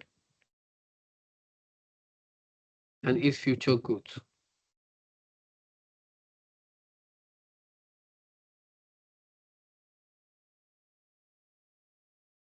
Okay. So we also have for life expectancy.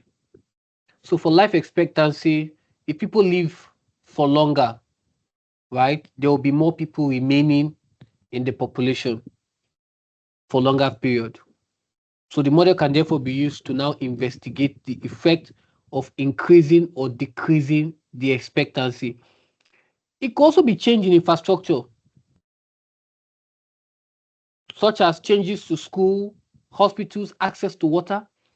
So they can use these models to investigate the possible effect of these changes in the factor, such as mortality rate as well, right? So the essence of the what if analysis, this is the essence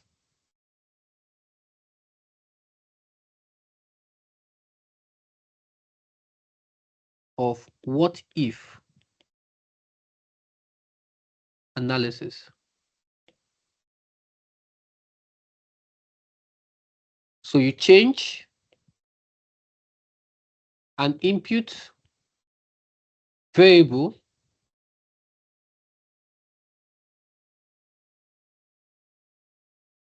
allow the model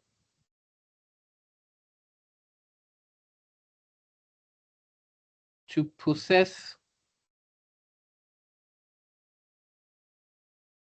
the change and then observe the resulting effect.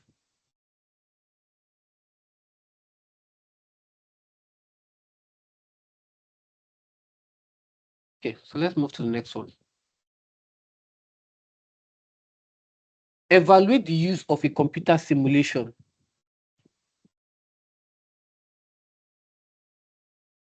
to a suitable method to plan a response to a natural disaster. So this is chapter 9, modeling. And under modeling, I think 9.2, you have it as simulation.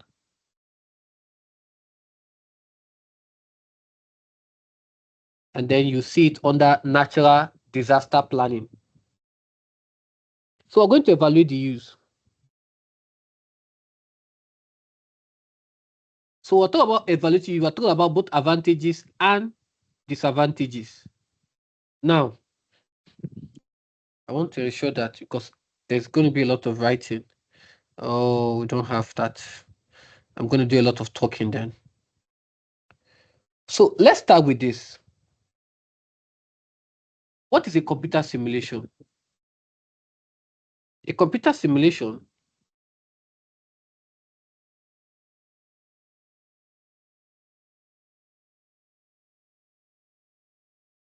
can be used to represent what could happen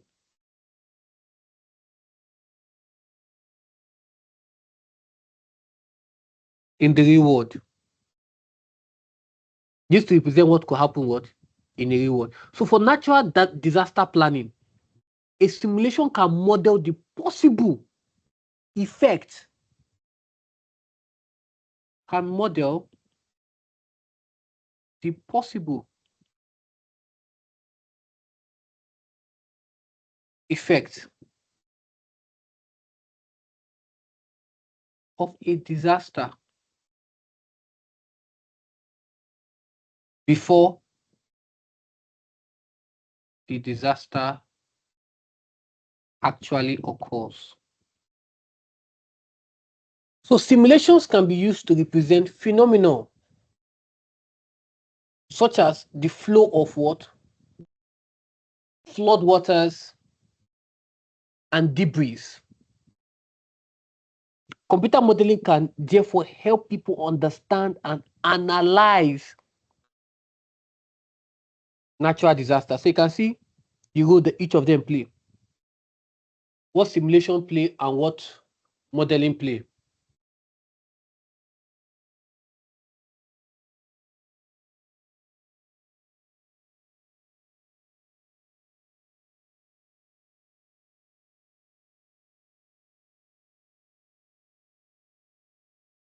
Let's talk about the advantages.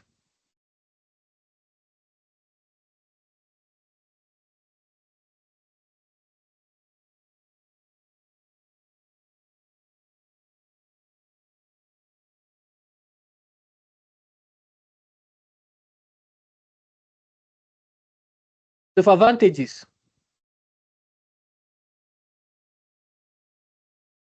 The disaster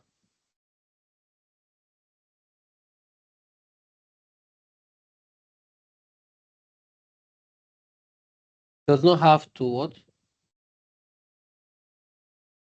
Does not have to happen before planning begins.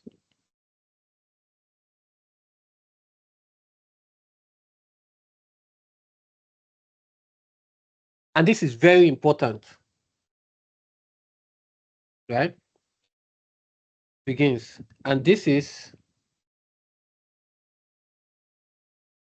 extremely useful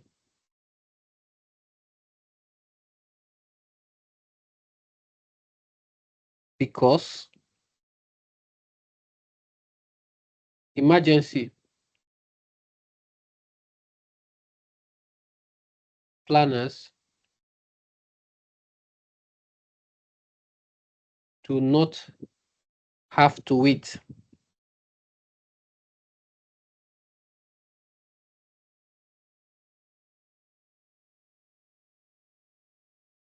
for an actual tsunami or flood, tsunami, flood, or other disaster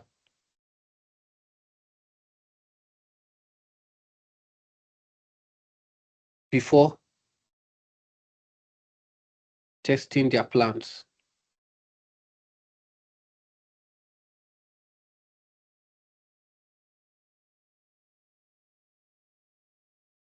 So they can use the simulation to investigate possible situations in advance.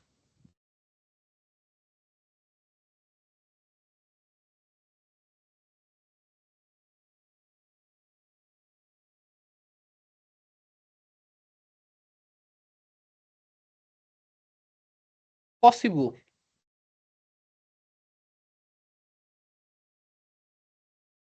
damage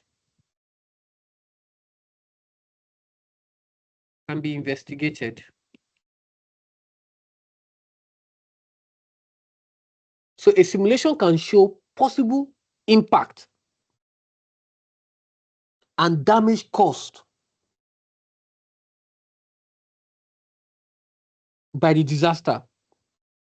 And I give a good example to what I'm saying.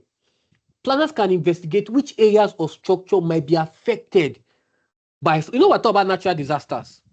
Natural disasters are tsunami, flood, um, hurricanes, and all that, right? So the planners can now investigate the areas or structures that might be affected by flooding, for example, right? So it allows them to be able to identify areas that requires attention before a real disaster occurs. So when a country or a region ignores simulations, analysis, investigating on natural disasters, the inevitable is going to happen. So what happened in Turkey?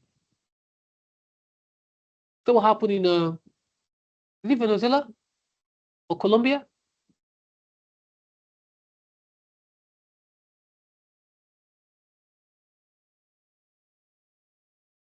I think Venezuela or Colombia, one of them.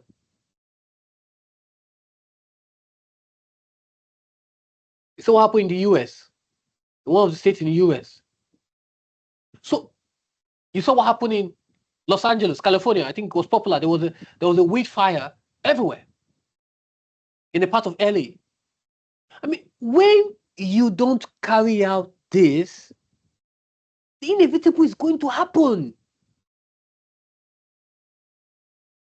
But when you plan and you have an idea that okay, this was going to happen, you plan towards it. You say, okay, what are the possible damage that can be investigated? It should not happen before you plan.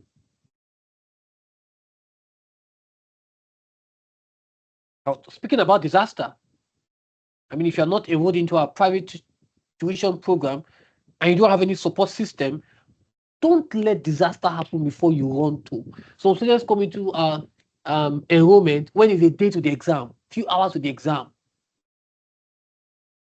No, it shouldn't be. Shouldn't be.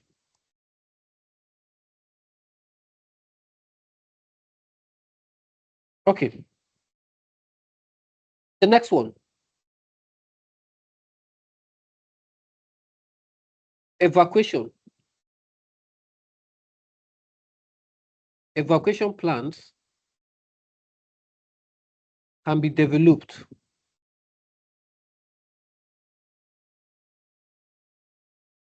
So the result of a simulation can help identify things that needs to be planned, such as evacuation route. So when it happens, should it happen? What are the evacuation routes? How do we get the citizen off those areas without any single loss of life? So if a simulation shows that a particular route would be affected by flooding, planners could investigate alternative route.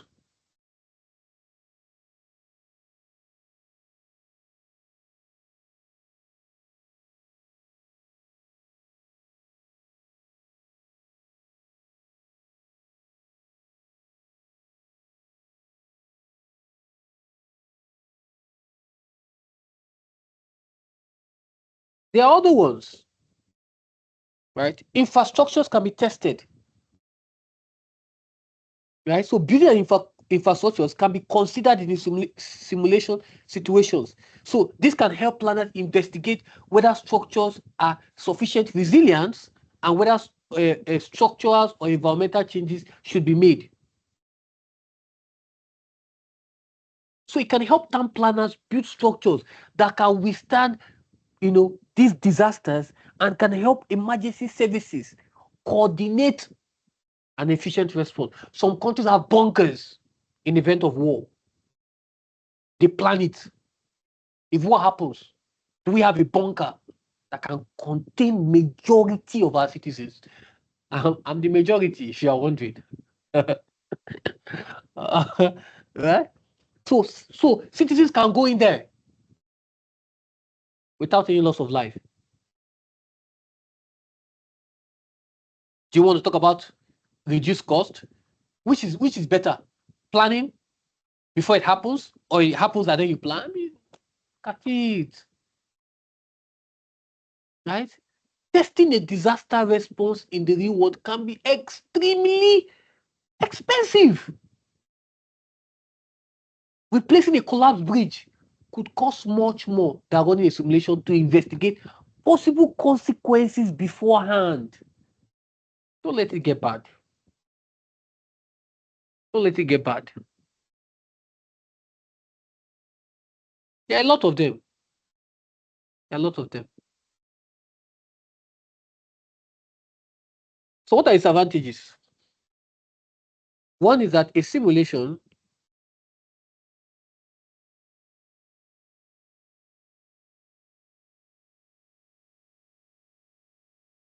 cannot represent every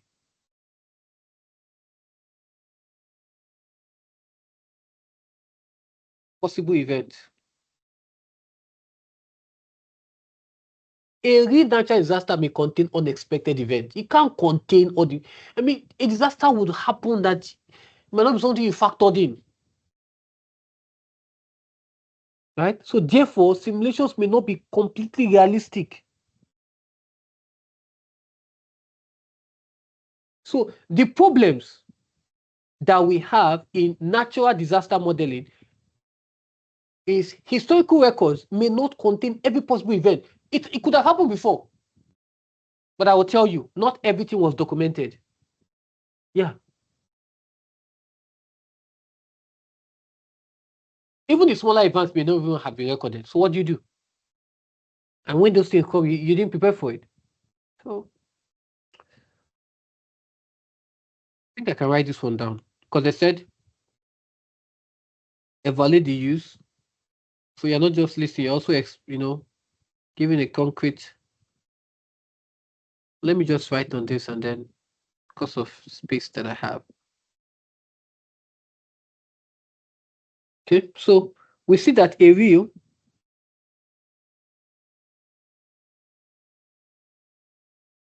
natural disaster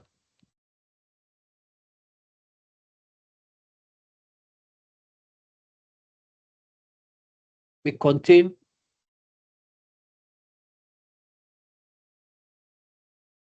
unexpected events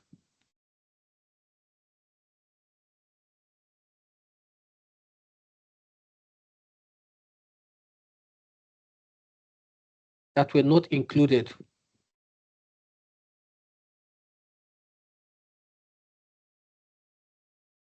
in the simulation. Therefore,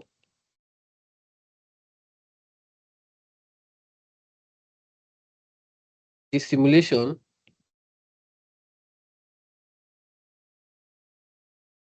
may not be completely realistic.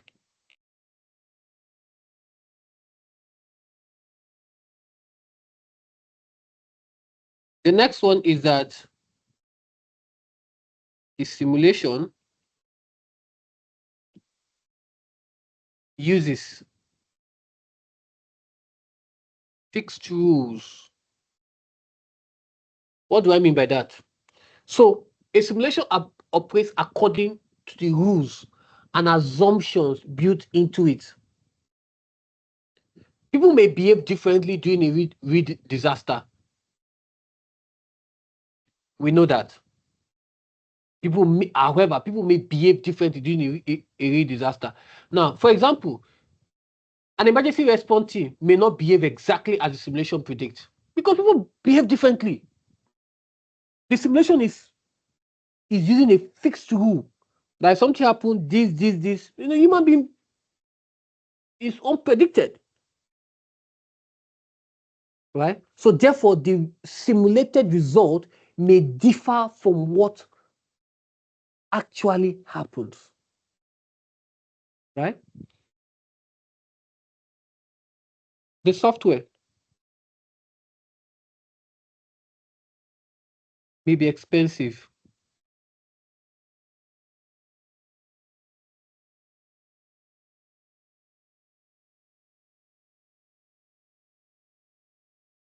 So computer modeling can require sophisticated softwares and considerably computing resources. So it can be complex and may require expensive built-in software and powerful computers.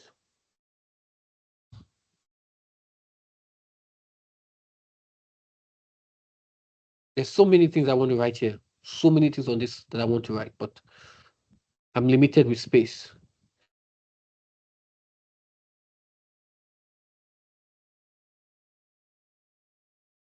Okay. I'm getting tired. I don't know. I'm getting tired already. I mean, it's not easy to record. I have to tell you the truth. It's not easy.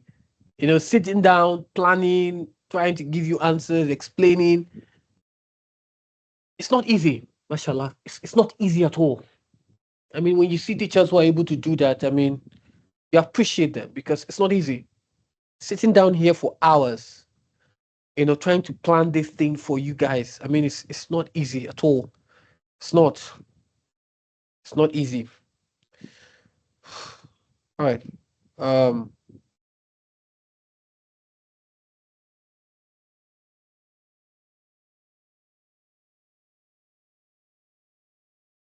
Question 5A. A video can be created with an aspect ratio of 16:9. Describe what is meant by aspect ratio of 16:9. So we're seeing this in what? In chapter 11.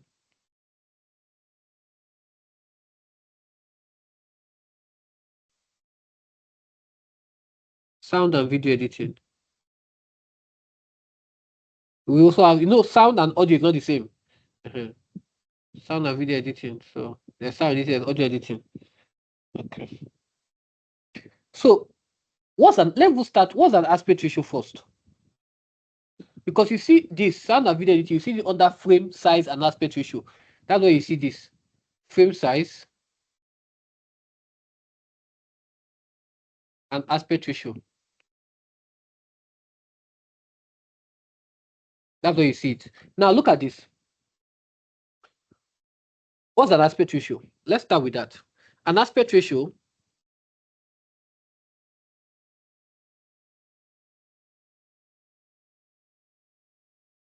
is defined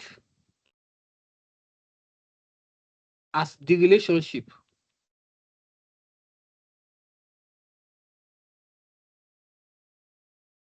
between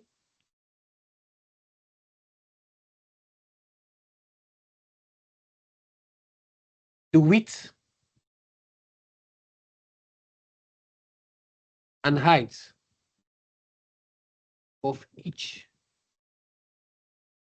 video frame. That's what it means. It's defined as the relationship between the width and height of each video frame. So, what is meant by an aspect ratio of 16:9? An aspect ratio Since we know that the relationship between the width and the height of each video frame is the width and the height of each video frame. So the aspect ratio of 16:9 means that the video frame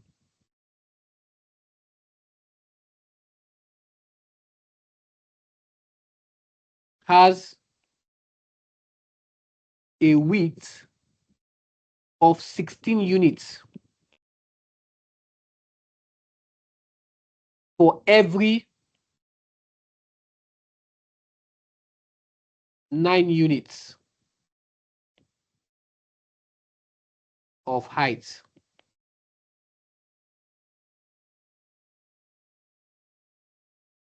So we are now seeing things like width, height is equals to 16:9. Make sense? So a video frame. So we're now seeing that a video frame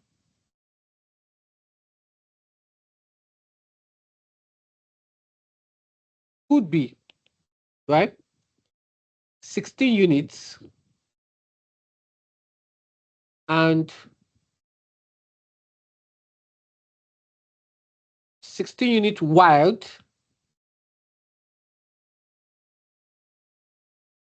and 9 unit high. That is saying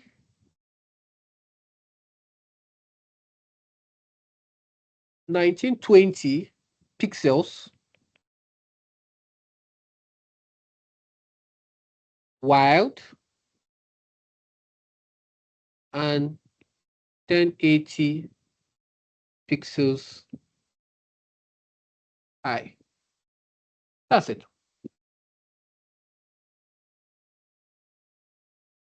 So the important point here, the important point is that 16:9 describes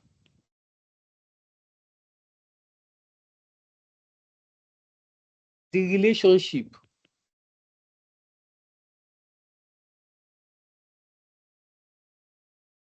between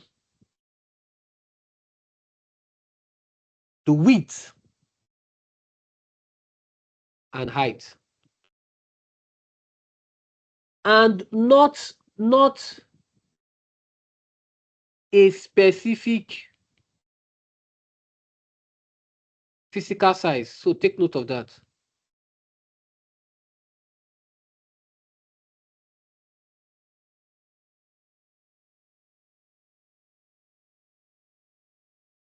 So you see that when it comes to 16:9 is what? It's commonly known as what? In your video editing, what do you know this as? Your wide screen. Especially your movie maker is seen as what? Your wide screen. Okay. Wait, this one. Yeah, I did this, right? Yeah, I did. Okay.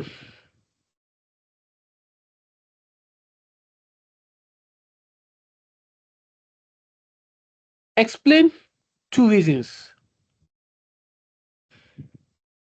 why an aspect ratio of 16:9 rather than an aspect ratio of 4:3 has been chosen.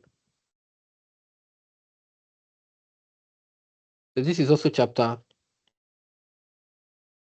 11,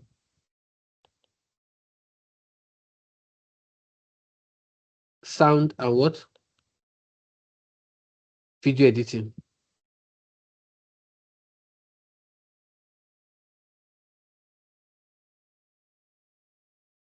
So we have to explain 2 reasons why an aspect ratio of 16:9 rather than the aspect ratio of 4:3 has been chosen. So let's look at the reasons. It is modern and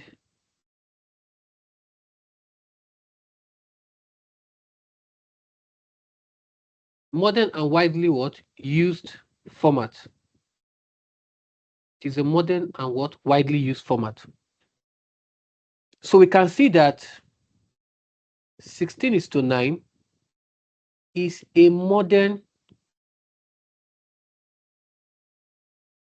or more modern, let's use that word, is more modern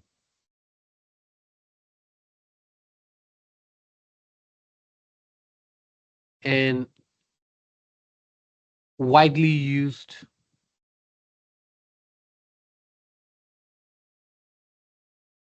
video format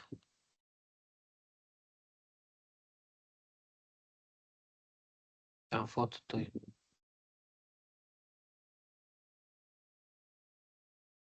So because of that, it is more suitable. It is more suited. And it is more suited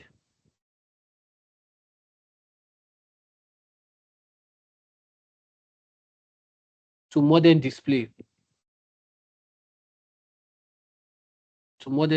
devices.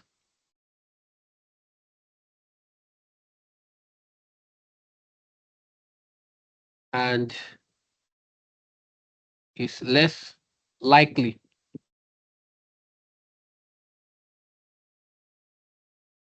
to appear in an unsuitable format.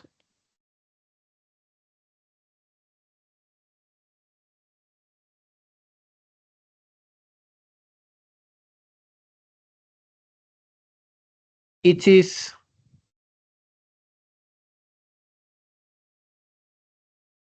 suitable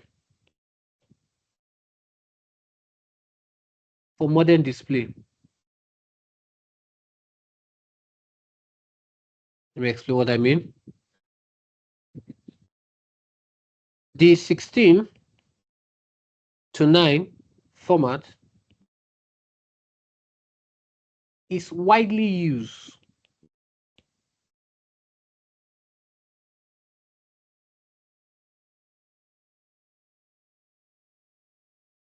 for computer monitors,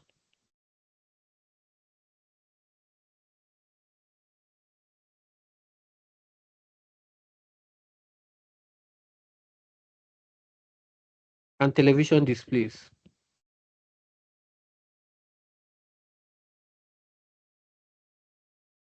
So using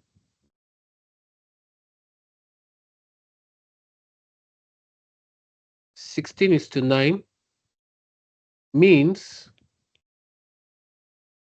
the video can fit these displays appropriately.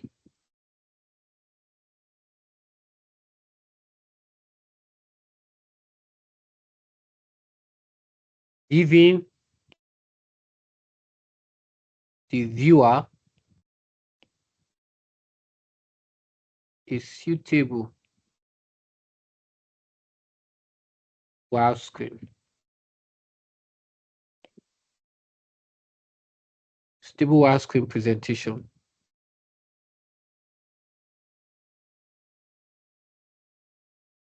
rather than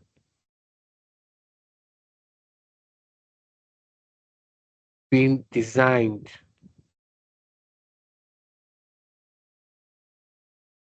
around the older 4:3 format. So we are now seeing that, so it gives, you can see that it gives high quality. The 16:9 gives high quality, right? And of course, very industry standard. So that is why The 16:9 is the relationship between the width and height, and the, where is it? I got it down. Is it here? Yes, I did. Okay. The 16:9 is the relationship between what? The width and height. And the 1920 by 1080 is what is the actual resolution.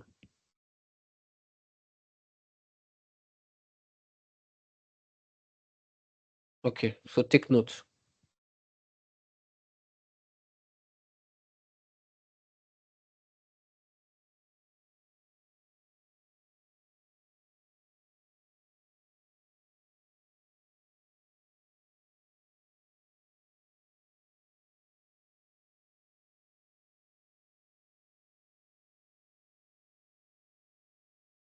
A lot, and you're like, okay, do you have a private tuition? Don't you have? Do you have? And yes, Ajiro Tech do have a private tuition. So by my right, you can see that we have for the EdExcel and Cambridge IGCSE, and yes, we do have for all subjects. Okay, all subjects. Okay, the popular ones that's always been in demand is mathematics, English language as a second language. Okay, we have physics, we have biology, we have chemistry, and we have um, you know the flagship, which is ICT, just here and there. We also have business studies.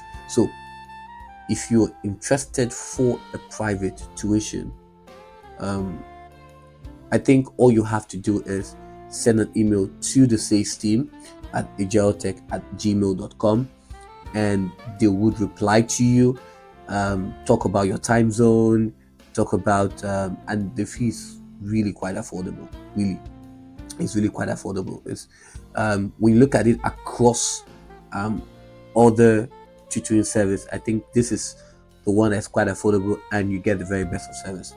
We also have for the E levels as well, um, and also for the EdExcel. So we have for the Cambridge E levels and EdExcel E levels. Okay, and we have also across the subject mathematics, which is usually the hot cake when it comes to E level, mathematics and chemistry, and then biology. These are usually one of the ones we have in demand always, all the time. Even physics, for E level. So all you have to do, if you're watching this right now and you are interested for a private tuition, then you can do yourself a solid, okay, and send an email to the sales team at ajiro@gmail.com, and they'll reply to you.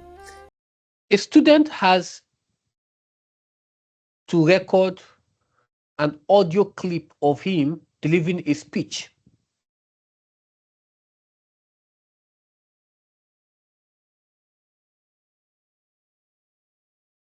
And wants to save this file. He can use MP3 or MP4A file format. Compare the use of MP3 and MP4A file format to export this audio clip. So this is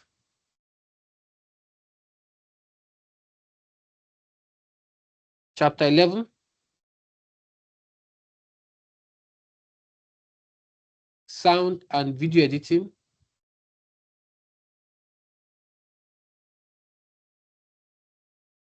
And then this is under what? Audio editing. So take note. Because this is audio, it's not sound. It's delivering a speech. So that's audio.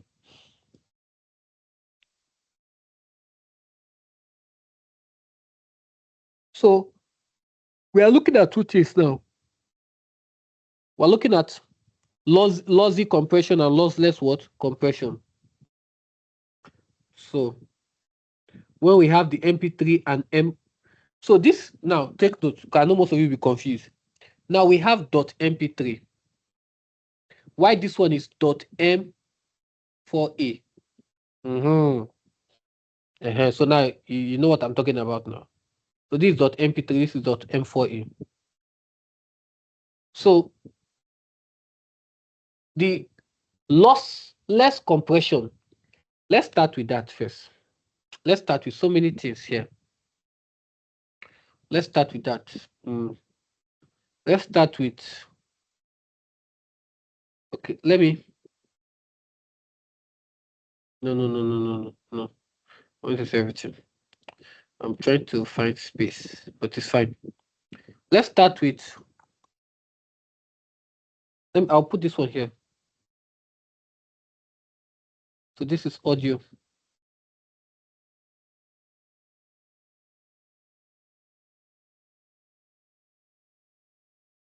So we have what? The lossless compression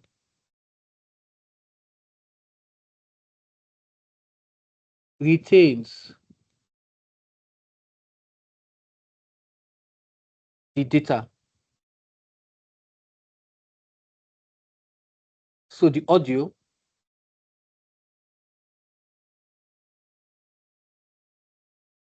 can be recreated exactly.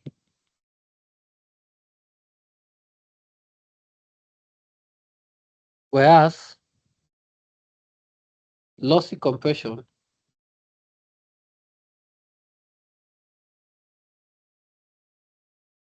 removes some datas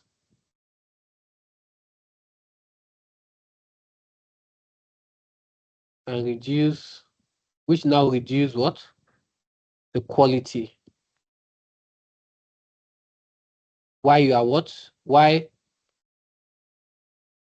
producing a smaller file? Okay. So we get the idea. They say we should compare. Now, when we talk about compare, take note. Compare is the command word for similarities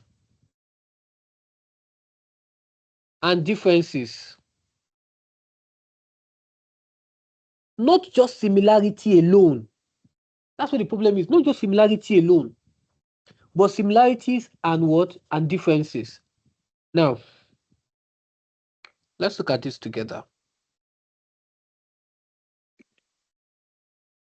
So, the use of MP3 and MP4. So, both formats use compression. Whether it's lossy, whether it's lossy, whether it's lossy or lossless, they do. So, meaning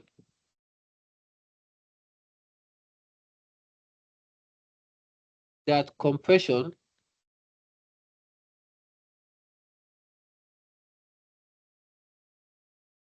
is used to reduce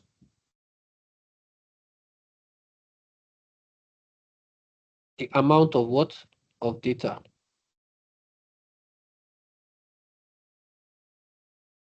required to store the audio.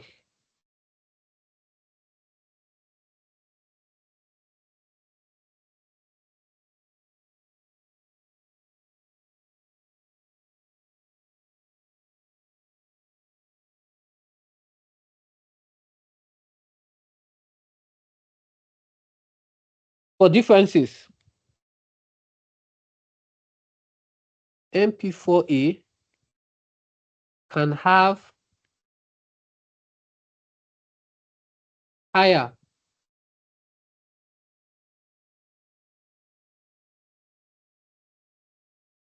sound quality than MP3.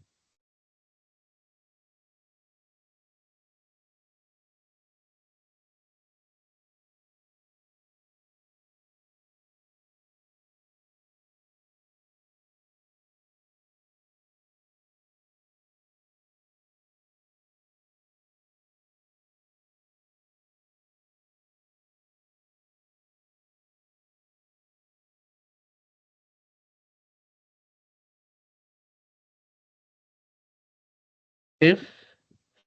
So this means that, meaning For the speech recording,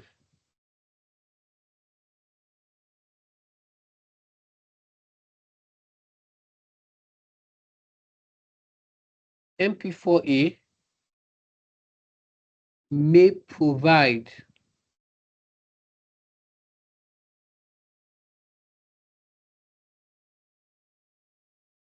better audio quality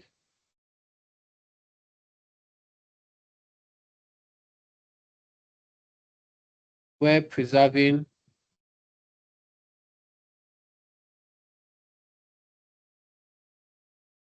the quality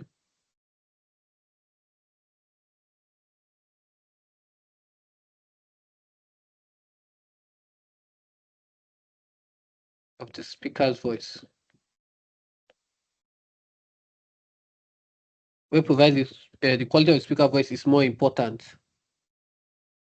It's important.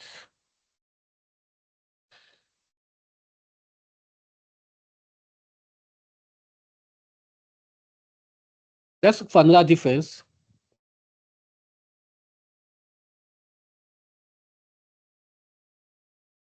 MP3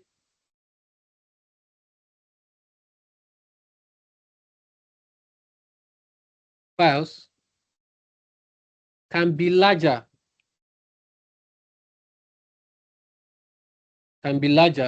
than MP4A files. So we need to know that a larger file requires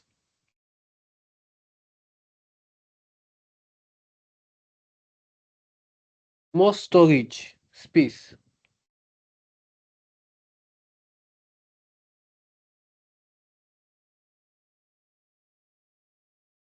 And may take longer to transfer than a smaller file.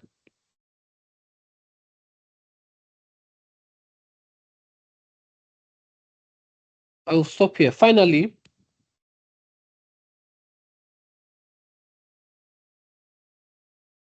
MP4A has a higher bitrate. Now, when we talk about bitrate, what do we mean? When we talk about bitrate,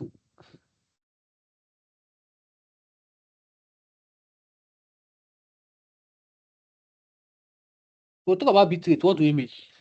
Now, let me use this. A bitrate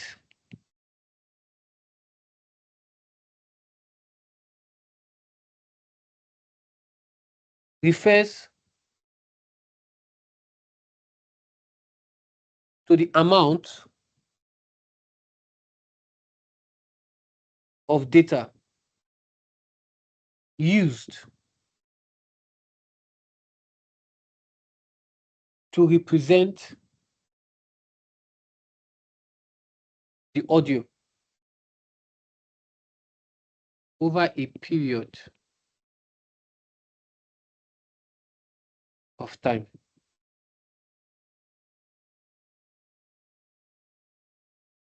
The amount of data used to represent the audio over a period of time. So we can now see that a higher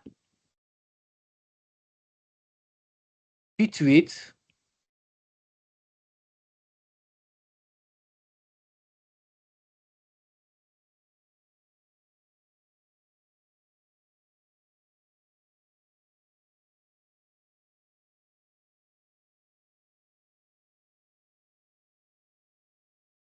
can be associated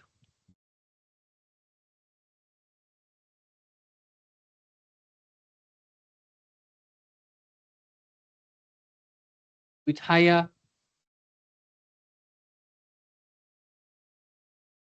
audio quality.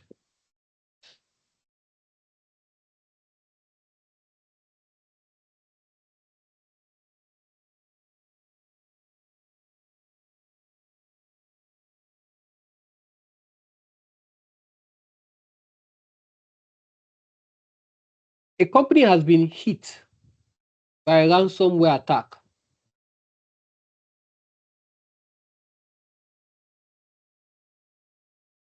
Describe the possible effect of ransomware attack on the company. So this is chapter 5.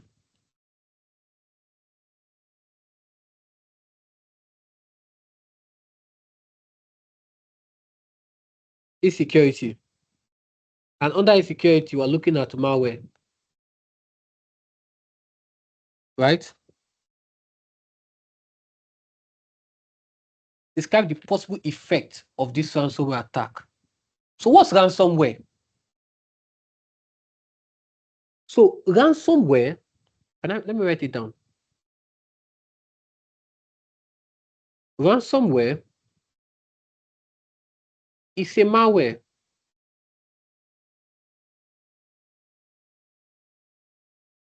that can block access to a user data until a ransom is paid. So you are threatening to publish the user data. If you don't pay, you better pay. If you don't pay, your whole internet will see it. Pay. Now the problem about you have to pay. I've seen everything. If you don't pay right now, I would release everything to the internet. Damage your reputation. You lose your job. So it can encrypt the files and demand payment before the files are decrypted. Now, the problem about this, see, forgive me, right? But I'm just talking as, a human father, and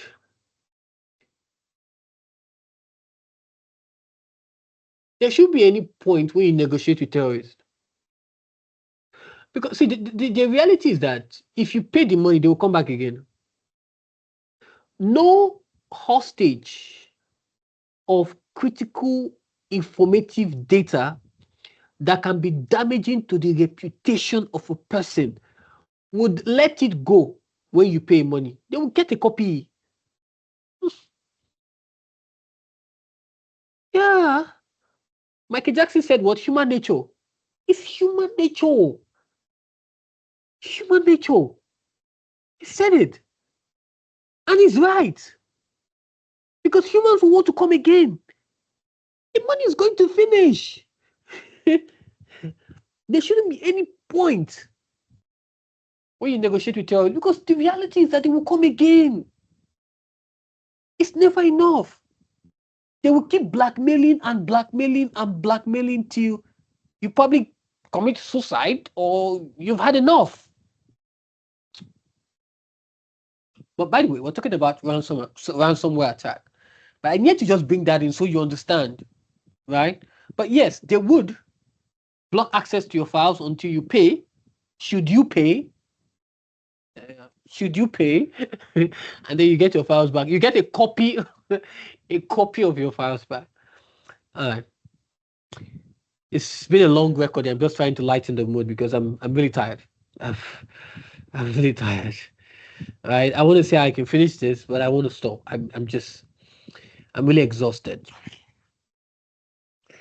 Um, Describe the possible effect of this ransomware attack on the company. Okay, let's look at this. The possible effect. Now, a company, take note, has been hit. And if it's a multi-dollar company, even if they tell you, okay, pay 200 million, you pay. They paid, though. 200 million, they paid. That means they have money. They will come again. 200 million, you pay. You have become the ATM machine. Okay. So what is the possible effect of this ransomware attack on the company? So let's look at this. Right? So we have loss of what? Access. This is the possible effect.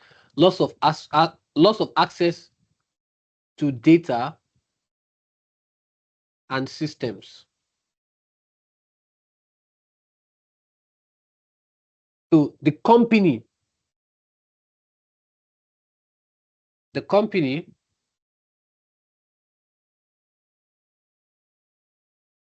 may lose access to its files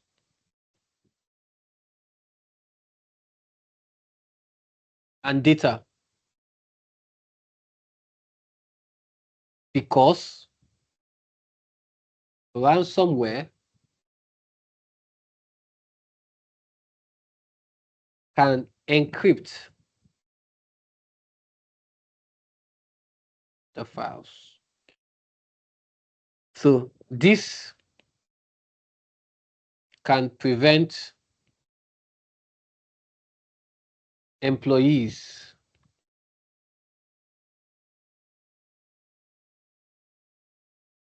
from carrying out normal tasks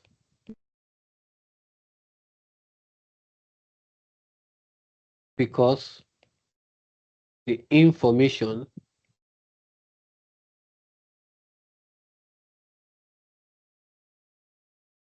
they need is no longer accessible.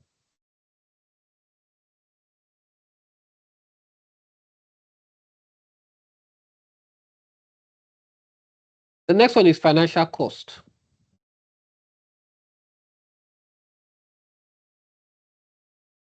The company may face financial cost associated with the attack. So the company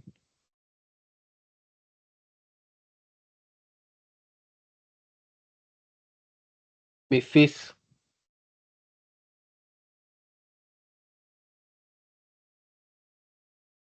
financial cost associated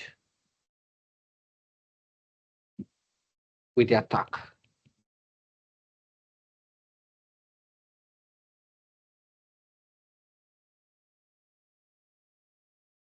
Okay. So for example,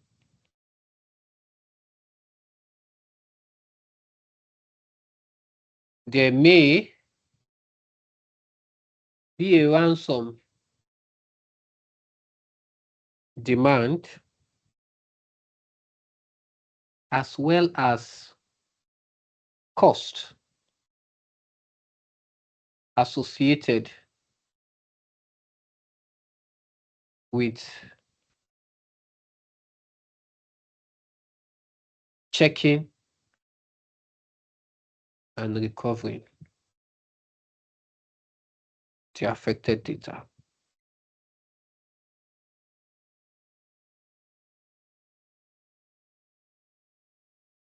The other ones, I will just talk about them. Data may be leaked or sold. So that simply means that if the attacker obtain company information, they may threaten to publish it or pass it to other people. They could expose confidential company information. They could sell it to the highest bidder. Yes, they could sell it to their what? Highest bidder. Then we have the next one, business disruption.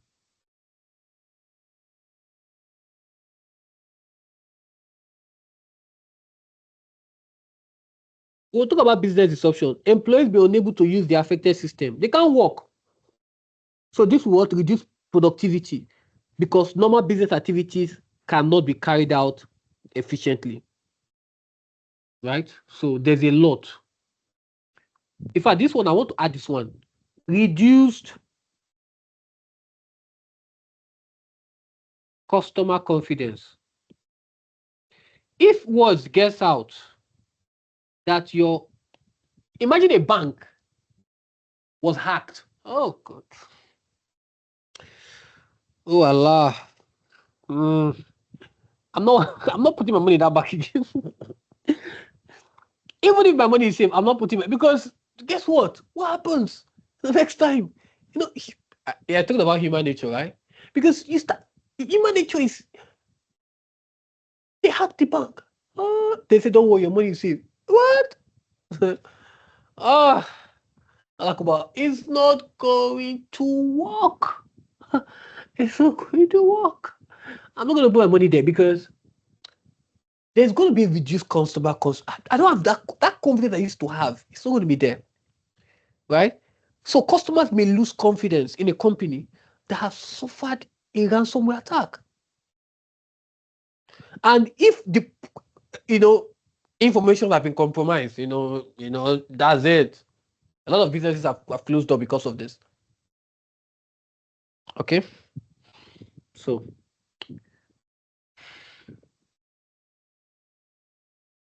yes,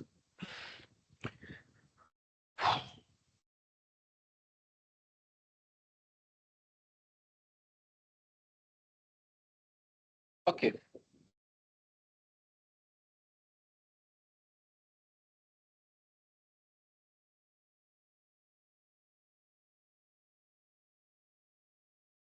Evaluate the physical methods to prevent a second ransomware attack on the company. The first one have happened. Let's agree. The first one have happened. It has happened. It has happened. There's no going back. Right. So chapter 5 is security. And this point, we're talking about prevention of malware. So let's evaluate the physical methods to prevent um, a second ransomware attack. Let's discuss a bit. Let's discuss a bit. What do you mean by a physical method? Look at it here. What do you mean by physical methods? Now, a physical method, I want to write down. A physical method is a method involving physical restrictions.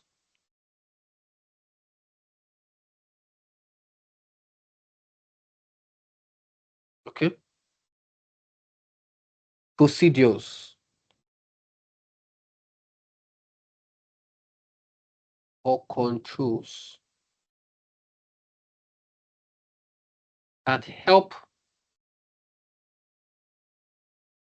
prevent malware from entering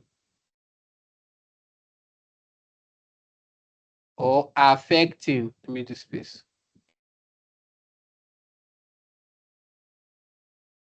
the company's organization computer.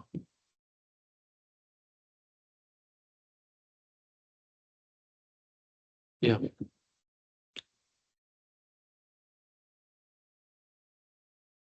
computers. So that simply means that examples of controlling which website can be accessed, restricting the use of removable devices, or the use of removable medias or personal owned devices, dedicating standalone computers for virus checking, dedicated standalone computer for virus checking, educating employees about malware risk and procedures. So let's evaluate with what we have said. They said evaluate the use of physical method to prevent. So this simply means that for the advantages, let's start with advantages. Evaluate talks about you're judging something. So for you to be able to judge the content of something, you have to look at both the advantage and disadvantage and even come to a conclusion. Okay, so advantages, you are looking at physical access,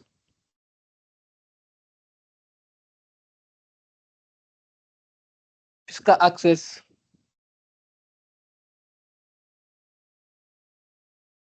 to computers can be restricted.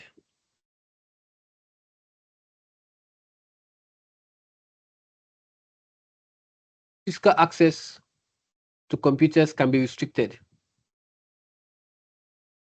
So that simply means that um,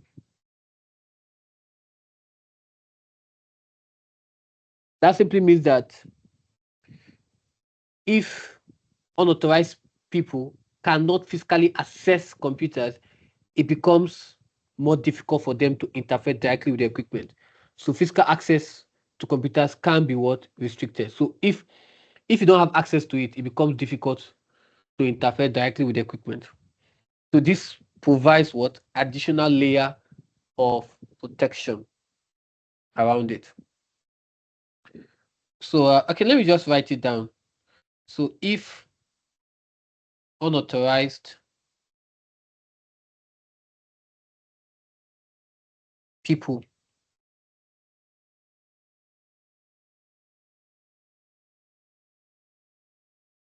cannot physically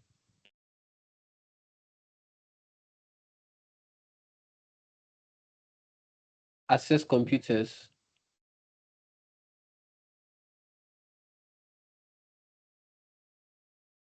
it becomes more difficult for them to what interfere. That's how to spell it, yeah, directly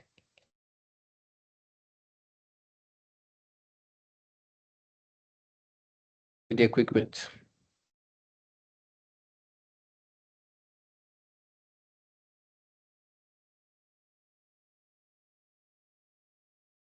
which provides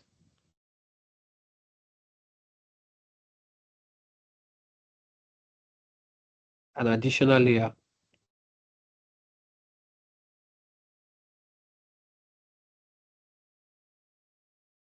and then additional layer of protection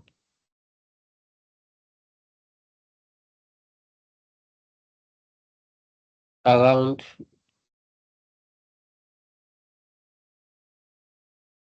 the company system.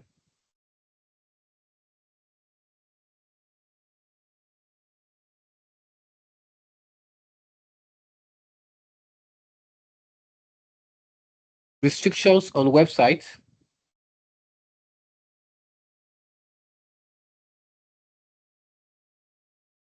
can help user avoid malicious sites.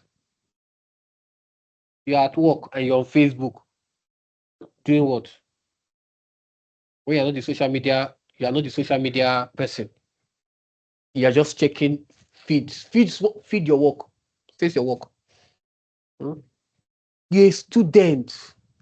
Instead of facing your book, you're on Facebook. Why? Face your book. Leave Facebook. Hmm. Okay? So restrictions on the website can help users avoid malicious sites. So that simply means that organization can keep records of known malicious websites and restrict access to them. So they're going to restrict access to certain sites that they know that these are sites that can be, can be very vulnerable to attack. So you can't even access it on those systems. They are restricted. So this can help users know which websites should be avoided and also what reduces what opportunities for malware to enter the system.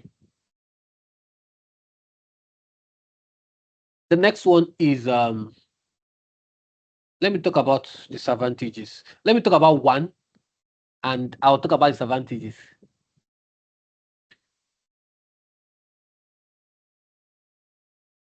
So another way is we have restrictions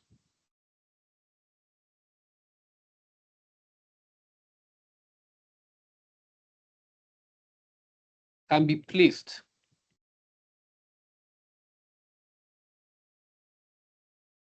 on external devices. So employees can be instructed not to connect removable medias. Those pen drives, what you call your flash drive, you are not allowed to do it. or personally owned devices to the company's network. Don't connect your personal laptop to our network. We have our own laptop you have to use. Keep your laptop at home. Yes, there are agencies like that. You don't use any laptop apart from their laptop. Keep your laptop at home. If you're working remotely, those things are connected to your laptop, okay? Fine. Or the company gives you their laptop to go home with. Okay, so that's one way. So this reduces the opportunity for malware to be introduced through external devices. Okay, so don't connect any movable media or personally owned devices to the network. Then disadvantages.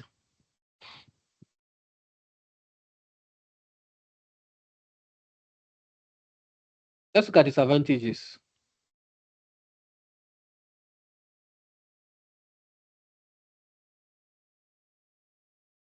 The first one is physical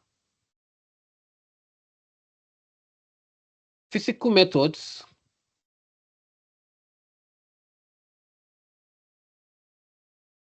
cannot stop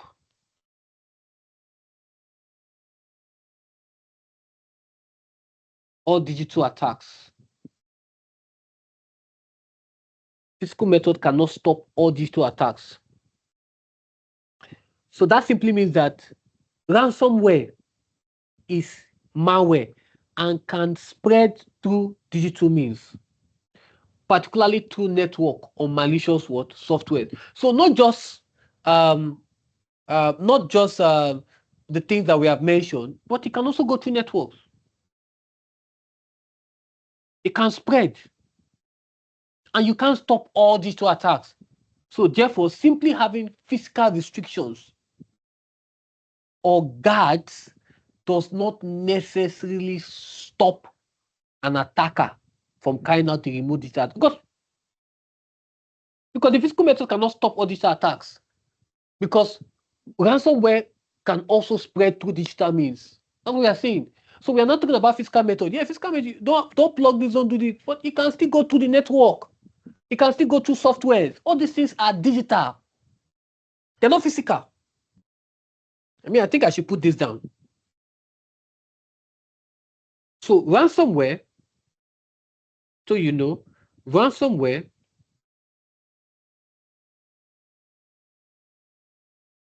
is malware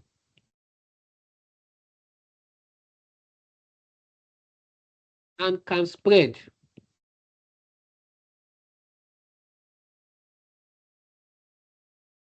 through what?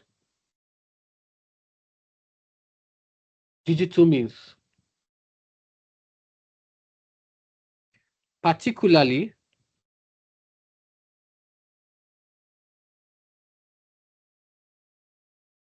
through what? Networks or malicious software.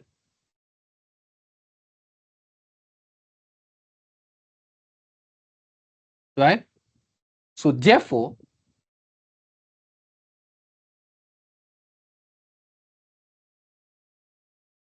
simply having physical restriction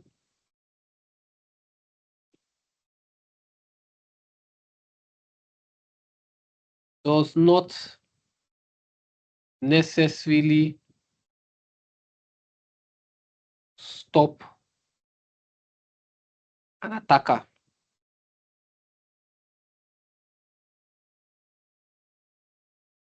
from what?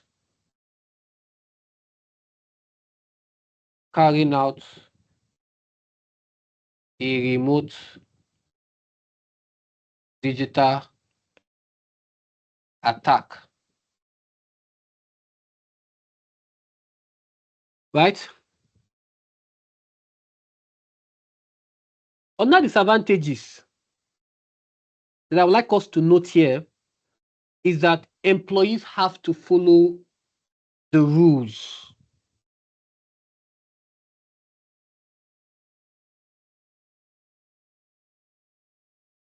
Employees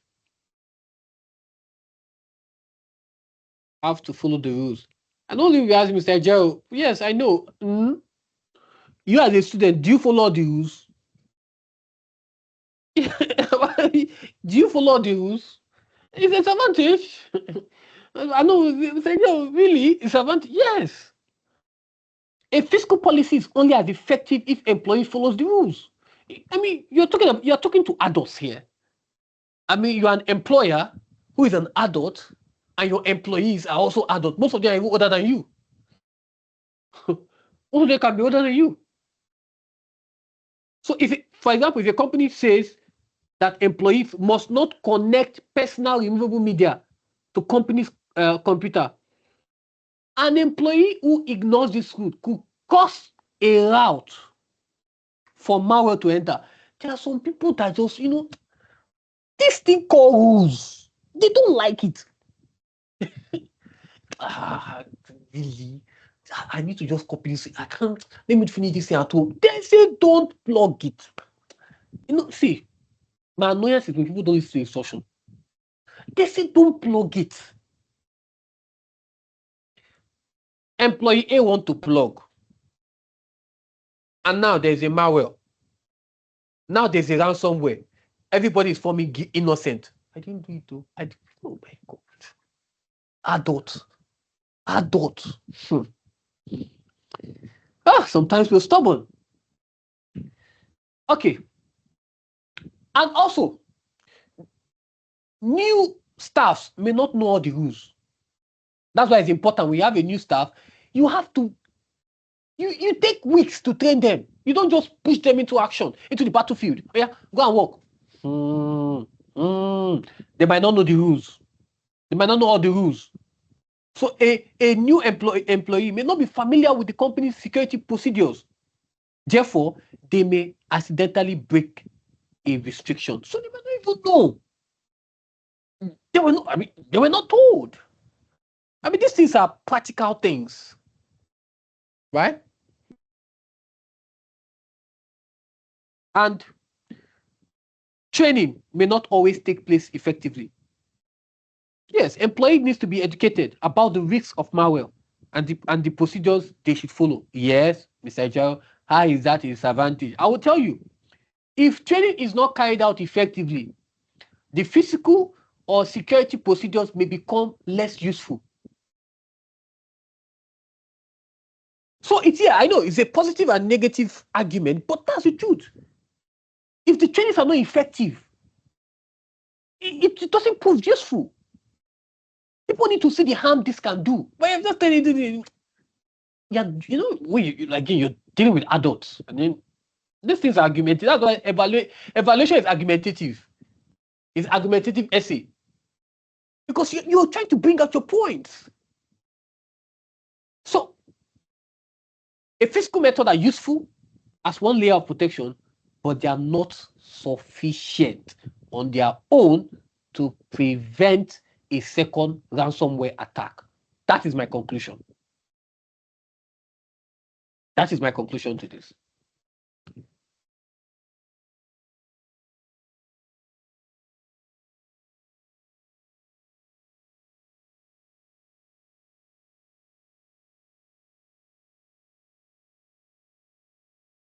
A combined heating and air conditioning system has been installed in a house. The system measures the temperature in the house and reacts as programmed. Air conditioning, take note. Air conditioning system. The users can override the temperature settings of the system to suit their needs. No problem. Identify two input devices. Two input devices that will be used as part of this system. So this is what? Chapter 3, we have seen air condition, react, so temperature, chapter 3. Monitoring and control.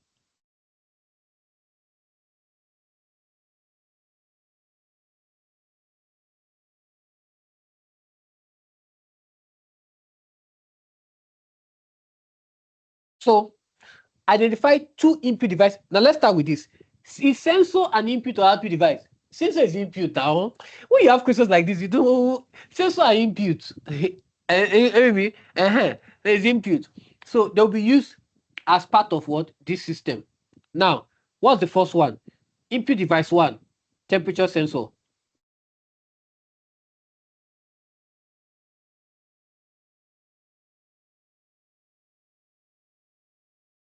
Why? Let me explain. Um, temperature sensor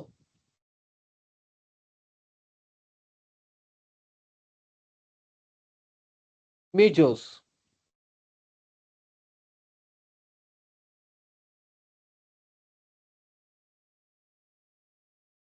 the temperature of the house.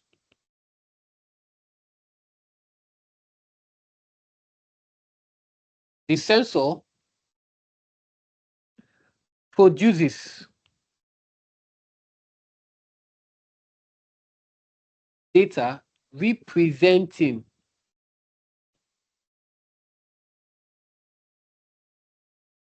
the temperature,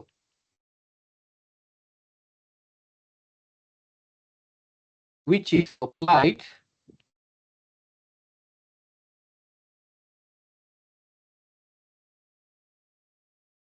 to the microprocessor.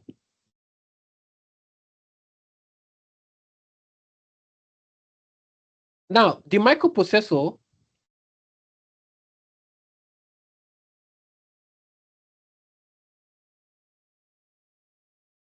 can then compare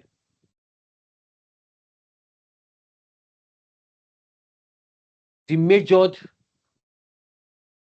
temperature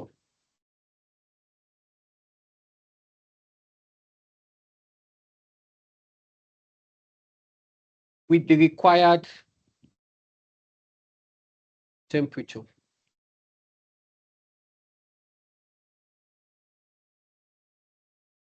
and decide what action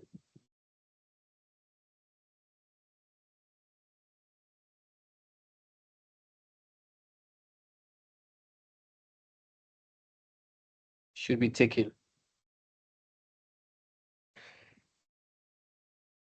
So you can see that. So it measures the temperature of the house. The sensor is going to produce that data representing the temperature and then supplies it to the ADC. For the ADC with the sensor, which is the ADC, right, would now through with the ADC translate it to the microprocessor. The microprocessor would now compare with the preset value, the required temperature, and decide what action should be taken. The next one is keypad.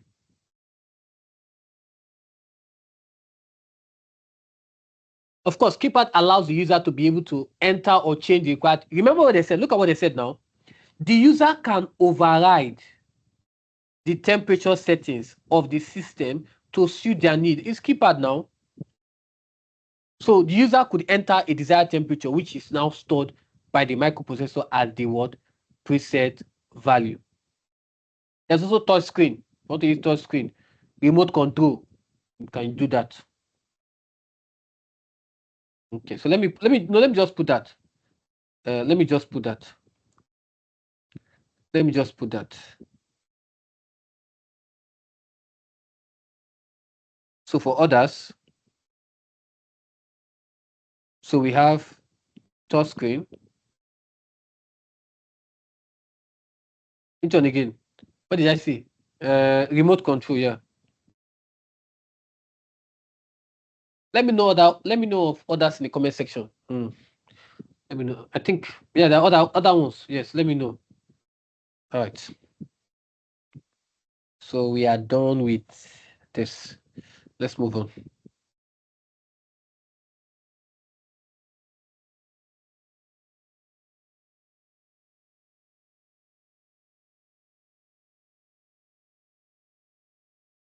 Explain with example.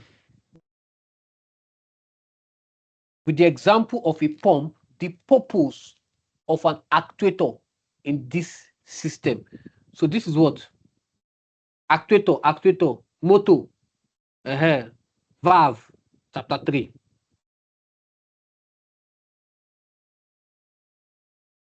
monitoring and control.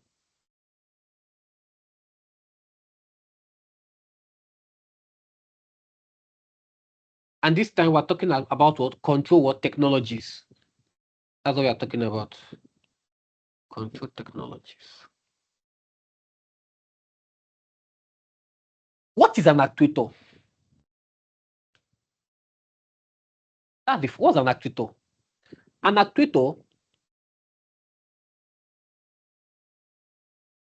converts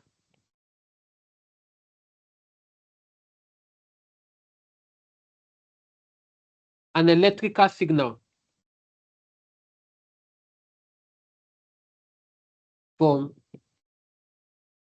the microprocessor into an action.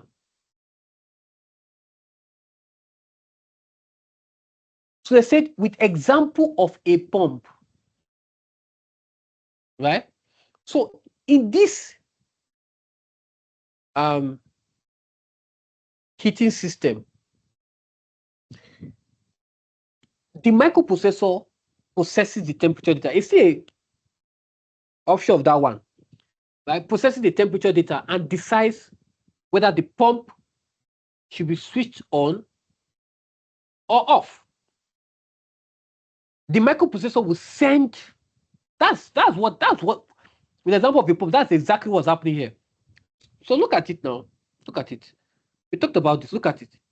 In a combined heating and air conditioning system.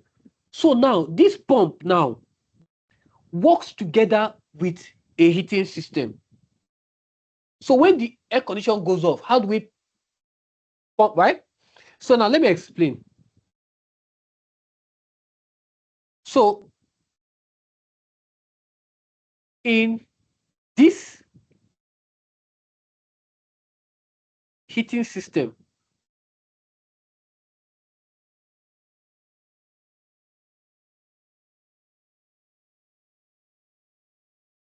the microprocessor processes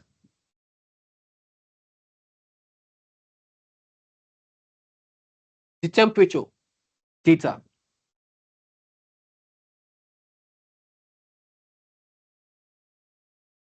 and decides whether the pump should be switched on or off. Mm-hmm. The microprocessor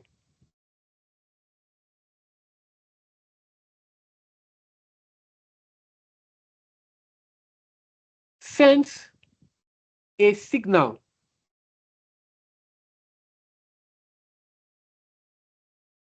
to the actuator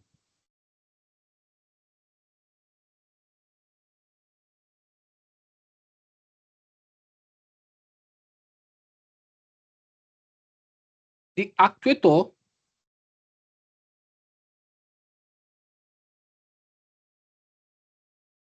then causes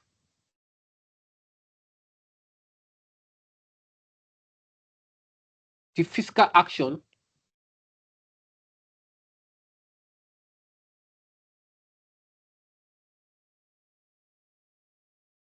to occur.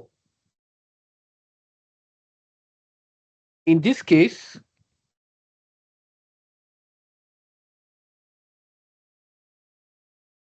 turning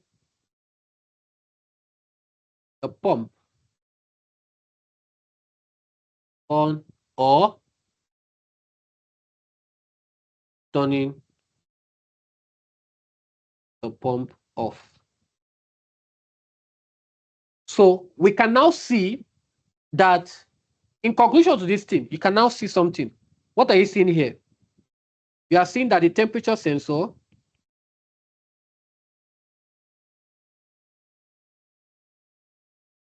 goes through, of course, the ADC and then the microprocessor. Then the DAC Then we have what? The actuator. And then we have the pump.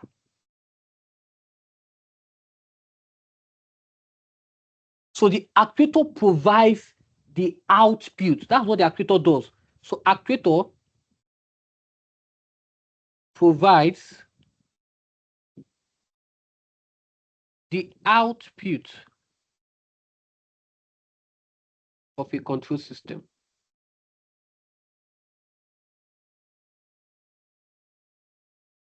Right? So an actuator can turn an electrical signal from a microprocessor into movement or another physical what? Action. So we can see that a sensor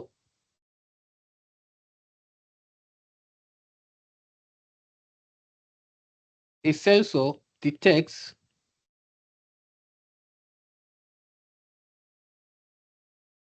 or measures something. And an actuator, yes, tell me in the comment section, and ensure what? Causes something to happen.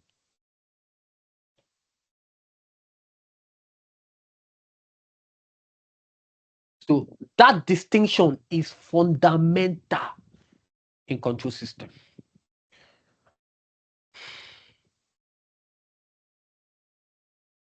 The system has the rules. The system has the following rules. If the temperature exceeds 28 degrees Celsius, the fan will turn on, or a fan will turn on, and the heating system will turn off. Look at it. If the temperature exceeds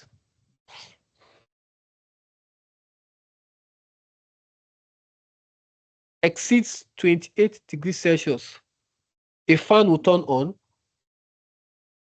central system will turn off. If the temperature falls below 19 degrees Celsius, the fan will turn off, the heating system will turn. That's when the temperature is low, right? That means everywhere is cold. The heater will come on. But when it's high, right, that means everywhere is cold, right? So when it's low, that means everywhere is cold. When it's high, everywhere is low. So the fan will turn on and the heating system will go off. Complete the pseudocode algorithm to show the processing that takes place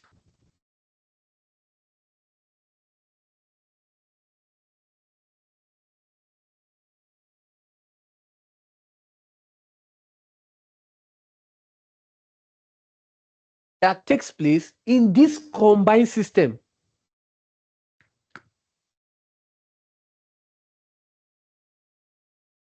Right? We'll talk about air conditioning and heating system. The variable temperature represents the temperature of the house. So take note, the variable temperature. So cases where the place exceeds this temperature, so there's a high temperature, that means the place is what? The place is hot. High temperature, the place is very hot, so the fan will come on. But when there's a low temperature, the place is cold, so the heat will come what? On.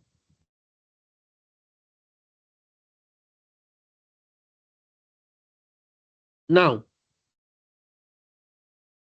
so this is both chapter 3 and chapter 4. What do I mean by that? So I'm going to put chapter 3 and chapter 4 and I'll explain. Chapter 3 is monitoring and control, and chapter 4 is what? Algorithm and flowchart.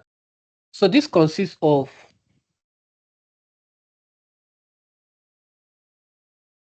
chapter 3 and chapter 4. Chapter 3 is monitoring and control, and chapter 4 is algorithm and flowchart. So we'll look at chapter 3. We look at the actual heating or air conditioning control system, right? It's right here. We talked about it, right? And we're not seeing that for the algorithm, they said if, right? So if this, then, so we're saying if then, right? So if then you end your if, and then if this until, right? So we're looking at some things here. So they said repeat, repeat, then um, we have input. They said complete studio algorithm to show. Let me see what I'm working with. Okay, that's all they gave us to show the processing that takes place in this combined system. So let's talk about this here. They said we should complete. So we're having repeat, right? We're having input. Okay, so let's complete it.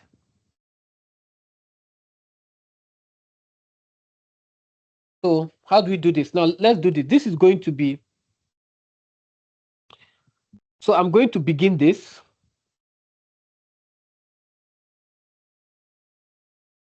I'll begin this. I'll just start again. So I'm going to begin,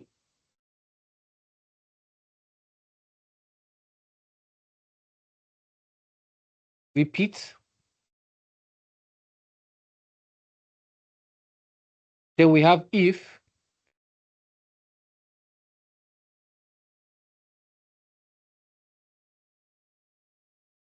temperature is greater than 28, right? We saw that, right? If it's greater than 28 degrees Celsius, then we have then, right? Send what? Okay, so this one, then send signal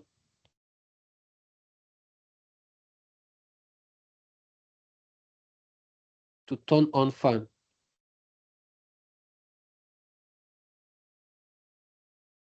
Then end if.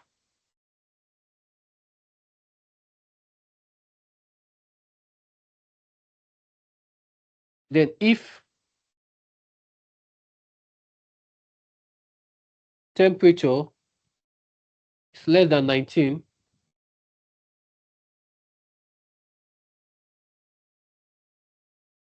then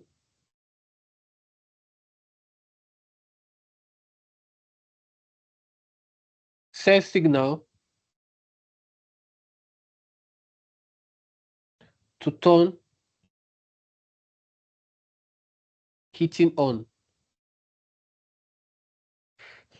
To if, no, let me, I want to do this, sorry. Don't do it like this. If then, let me keep, I want to keep the, I want to keep the send signal. This is better.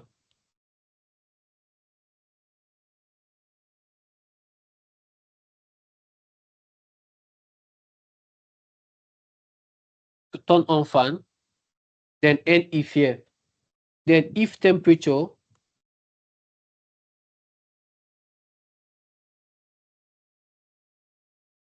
okay, then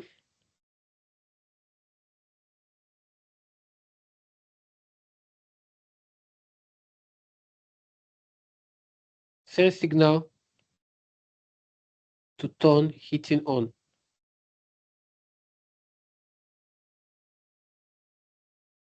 Then end if. Then look at that repeat. That way, so repeat, then until,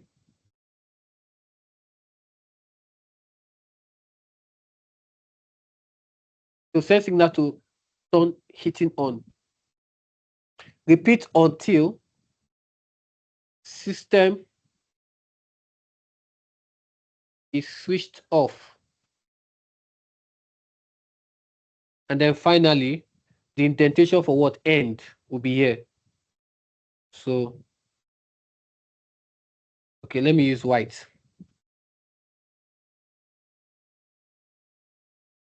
Add one more, white.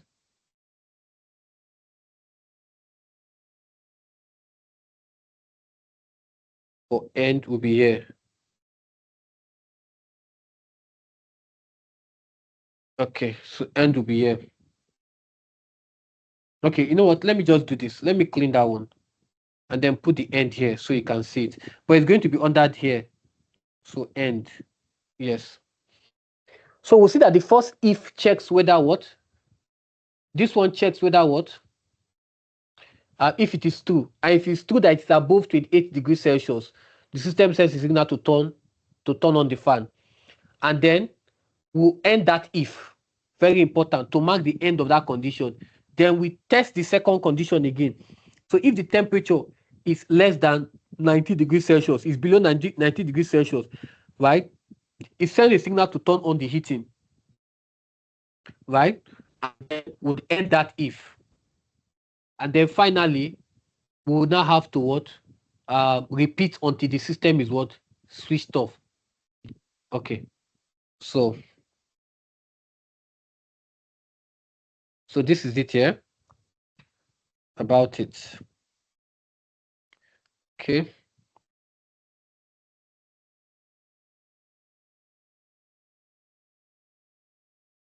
All right. Let's look at this.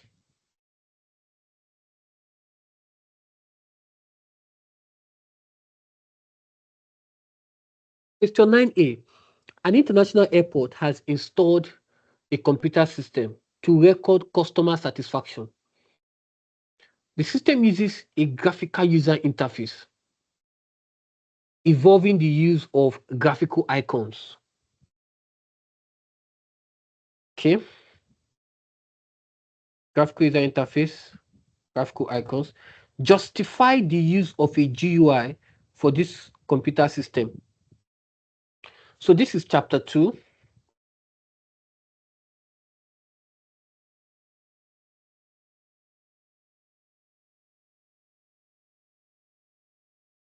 Hardware and software.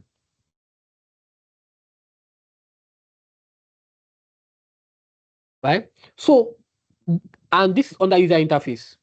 Graphical user interface will be specific. So this is, you see it under user interface. If you're wondering about the structure, user interface, user interfaces, and then we have GUI as one of them. Now, what is a GUI? Now look at this. GUI uses windows, icons, menus, and pointers, right? That's what it makes it of. The WIMP. Now, a graphical user interface is suitable for an international airport because the airport is likely to be used by people from many different countries and language background. So we have to justify the use of GUI for this computer in an international airport that installed the computer system to record customer satisfaction. So the first one that we're going to justify is icons. Icons reduce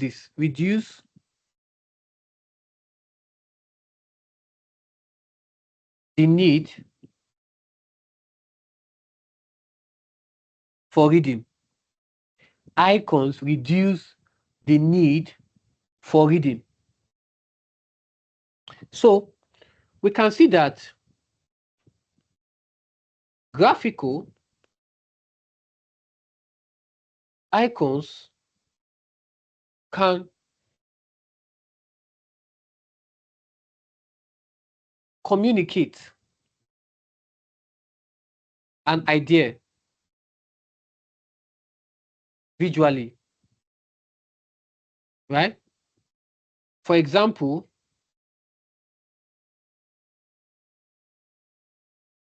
customer satisfaction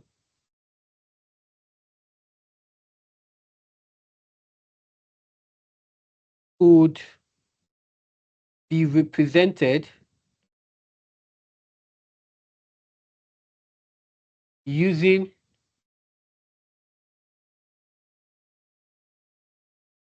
different facial expressions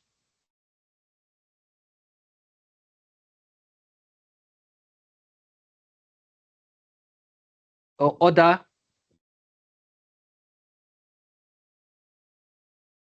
simple graphical symbols, right? So that's one way because we want to record customer what satisfaction. So we can use that. So when a customer is happy, there's a smiley face. When a customer is angry, there's an angry face, right? The next one is justified use of GUI, right? Icons are visually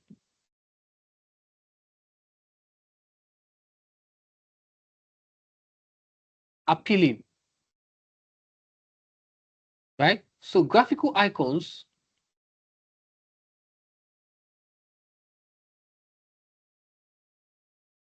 can be more visually appealing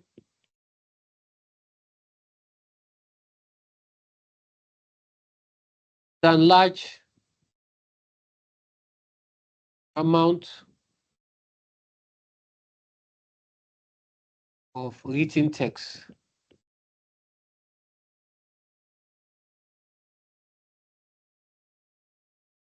This can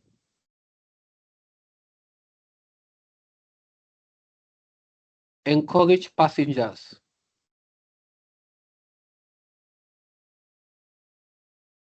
to interact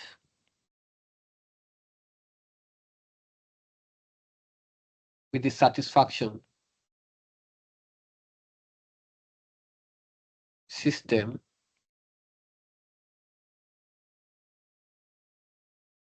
rather than simply walking past it.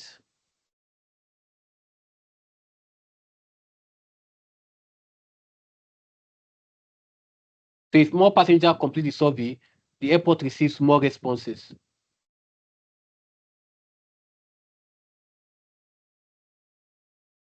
The next one, icons can be understood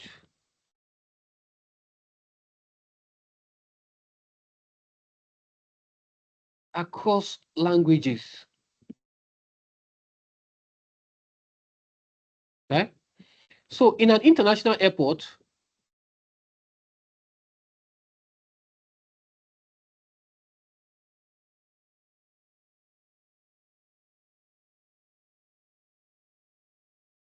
that has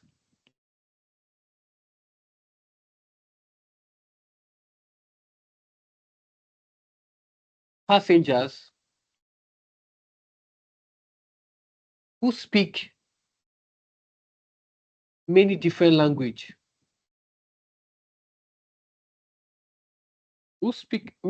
languages,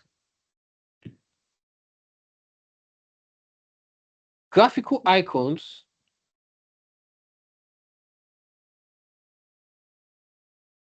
can therefore reduce the dependence on a particular language.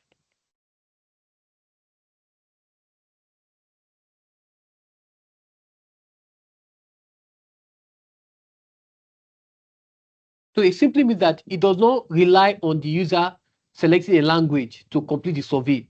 Just with icons, they're able to just show how satisfied you are, right? So another one is, I think I can just talk about this. More reliable.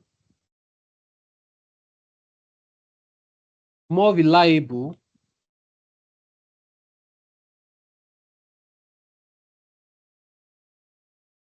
More reliable survey results.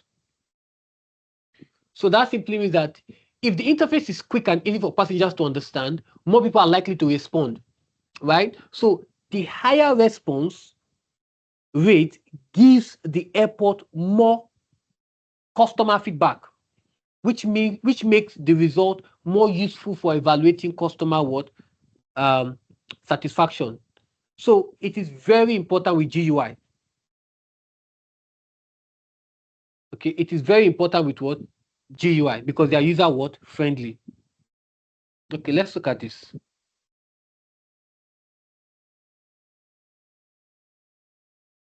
Identify and explain 2 reasons why a dialogue interface may not be suitable for this system. Why a dialogue interface may not be suitable. So this is chapter 2.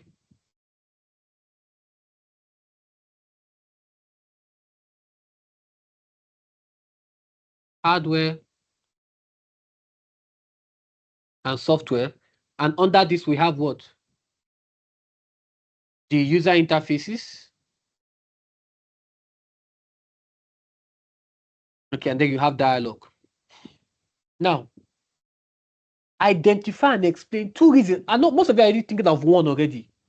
You're already thinking of one, right? How do you use dialogue in an international airport? Right? There's noise everywhere. There's noise. First, right? First, you don't have to think too much. Airport. Airport is not a library. Airport noise would interfere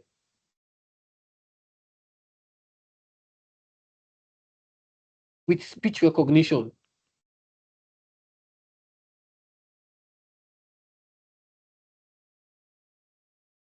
Okay?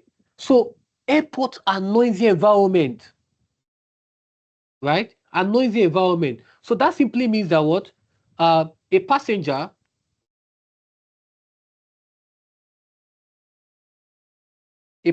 voice may therefore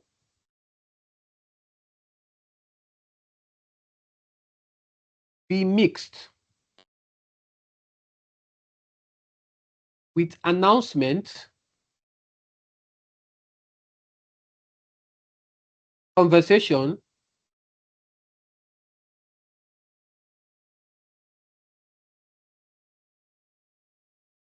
engines,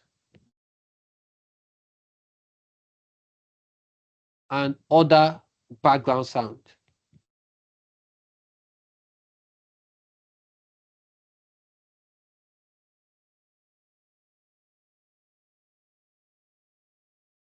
Right? So the speech recognition system may not clearly recognize what the passenger has said.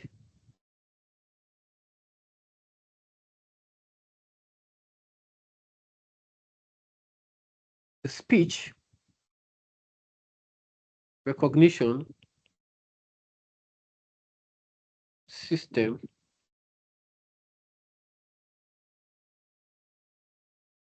may not clearly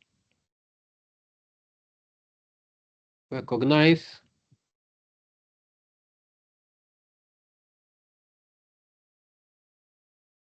what the passenger has said. As a result, the computer could misinterpret the customer's response, making the recorded satisfaction data unreliable. What the passenger has said, as a result,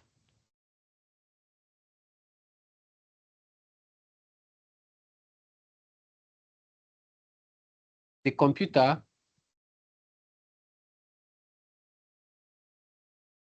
could misinterpret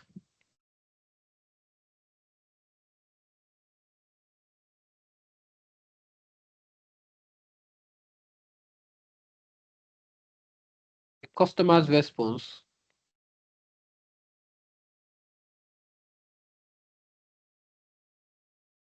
making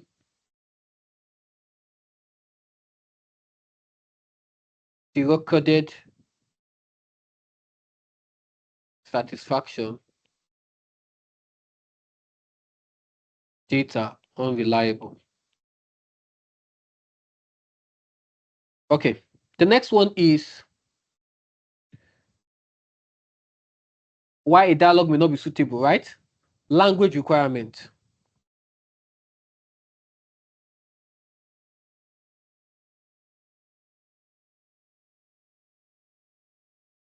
Right? In an international airport, right? So international airport,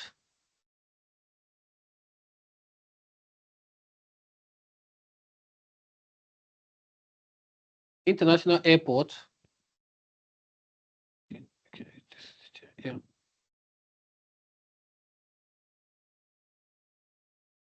okay, may have passengers speaking many different languages and what dialects.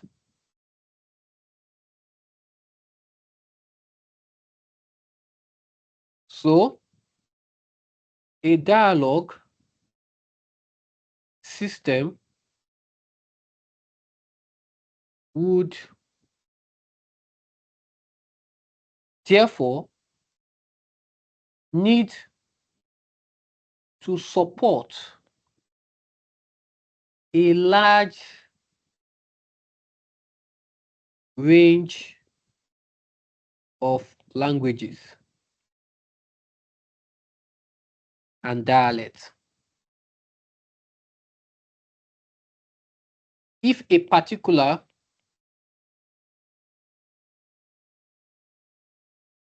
language is not supported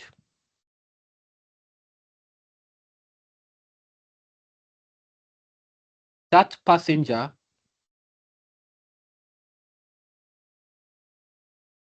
may not be able to use the system effectively.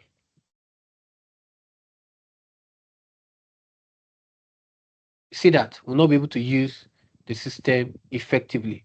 So, and also just to add one more, a dialogue interface may not be suitable for some people with disabilities. So some users may not be able to speak or may have difficulty using speech-based interaction. So what happens? The dialogue interface could prevent certain passengers from using the satisfaction system. Okay, so what can we see here? We can see that with the graphical user interface, right, using graphical icons, right? Let me just put this together so we can see that, right? Using the graphical icons, they said involving the use of graphical. So that's our focus, involve the use of graphical icons, right? So using the graphical icons, we can see that it is less dependent on language. In a nutshell, less dependent on language. It has a quick visual response. More passengers can respond. Potentially more reliable customer satisfaction data, because everybody's going to, it's easy because it's that icon. Everybody's going to happy, not happy, angry faces, smiling faces, and all that, right? But dialogue, there's noise. So you have the airport is filled with noise. right? And because of that, or people with speech limitations, so there's possible misunderstanding or exclusion, and that simply means that you will have a potentially what less reliable what data. Are we together? Okay. So with this, we have finally come to the end of this recording. I've been recording since morning, and this is what I started recording around is it 11, and this is you know um you know getting close to 5, right? Because I had to attend to something, I have to be in a meeting, I have to attend to this, leave meeting, come here, do this, why still doing this recording? And so I'll have to tell you, recording for me right now in this phase of where we are at Ajiro Tech is very difficult because I'm attending to so many things, and I still had to sit down while attending to so many things to do this recording. I mean, it's so long. I mean, when teachers sit down to do recordings for you, appreciate them. It's not easy. Not everybody can do this. Not everybody can sit down for hours recording for you to learn. But in the Tech, we make that sacrifices. And if we can make that sacrifice for you to learn, why are you not making the sacrifice for you to actually learn? And that is what we're saying. If you have not subscribed to our YouTube channel, I mean, we're giving out of our heart to you so that you can make good results.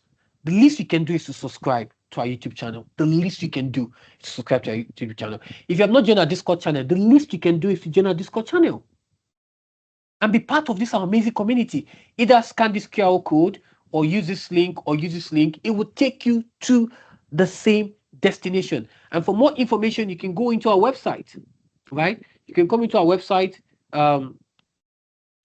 HTTP, or it's just Ajiro Tech, whether HTTP or no HTTP to work. So ajirotech.com, right? We have a new website. So you can go in there and learn more about us. Right? And if you're here you're having issues with IT or any other subject, please enroll into our tuition program. We have the best tutors that can guide you through this process. You don't want to be left out. We don't like when students are always enrolling few days, 1 hour, or a few hours to the exam, or a few weeks to the exam. Don't do yourself that rush.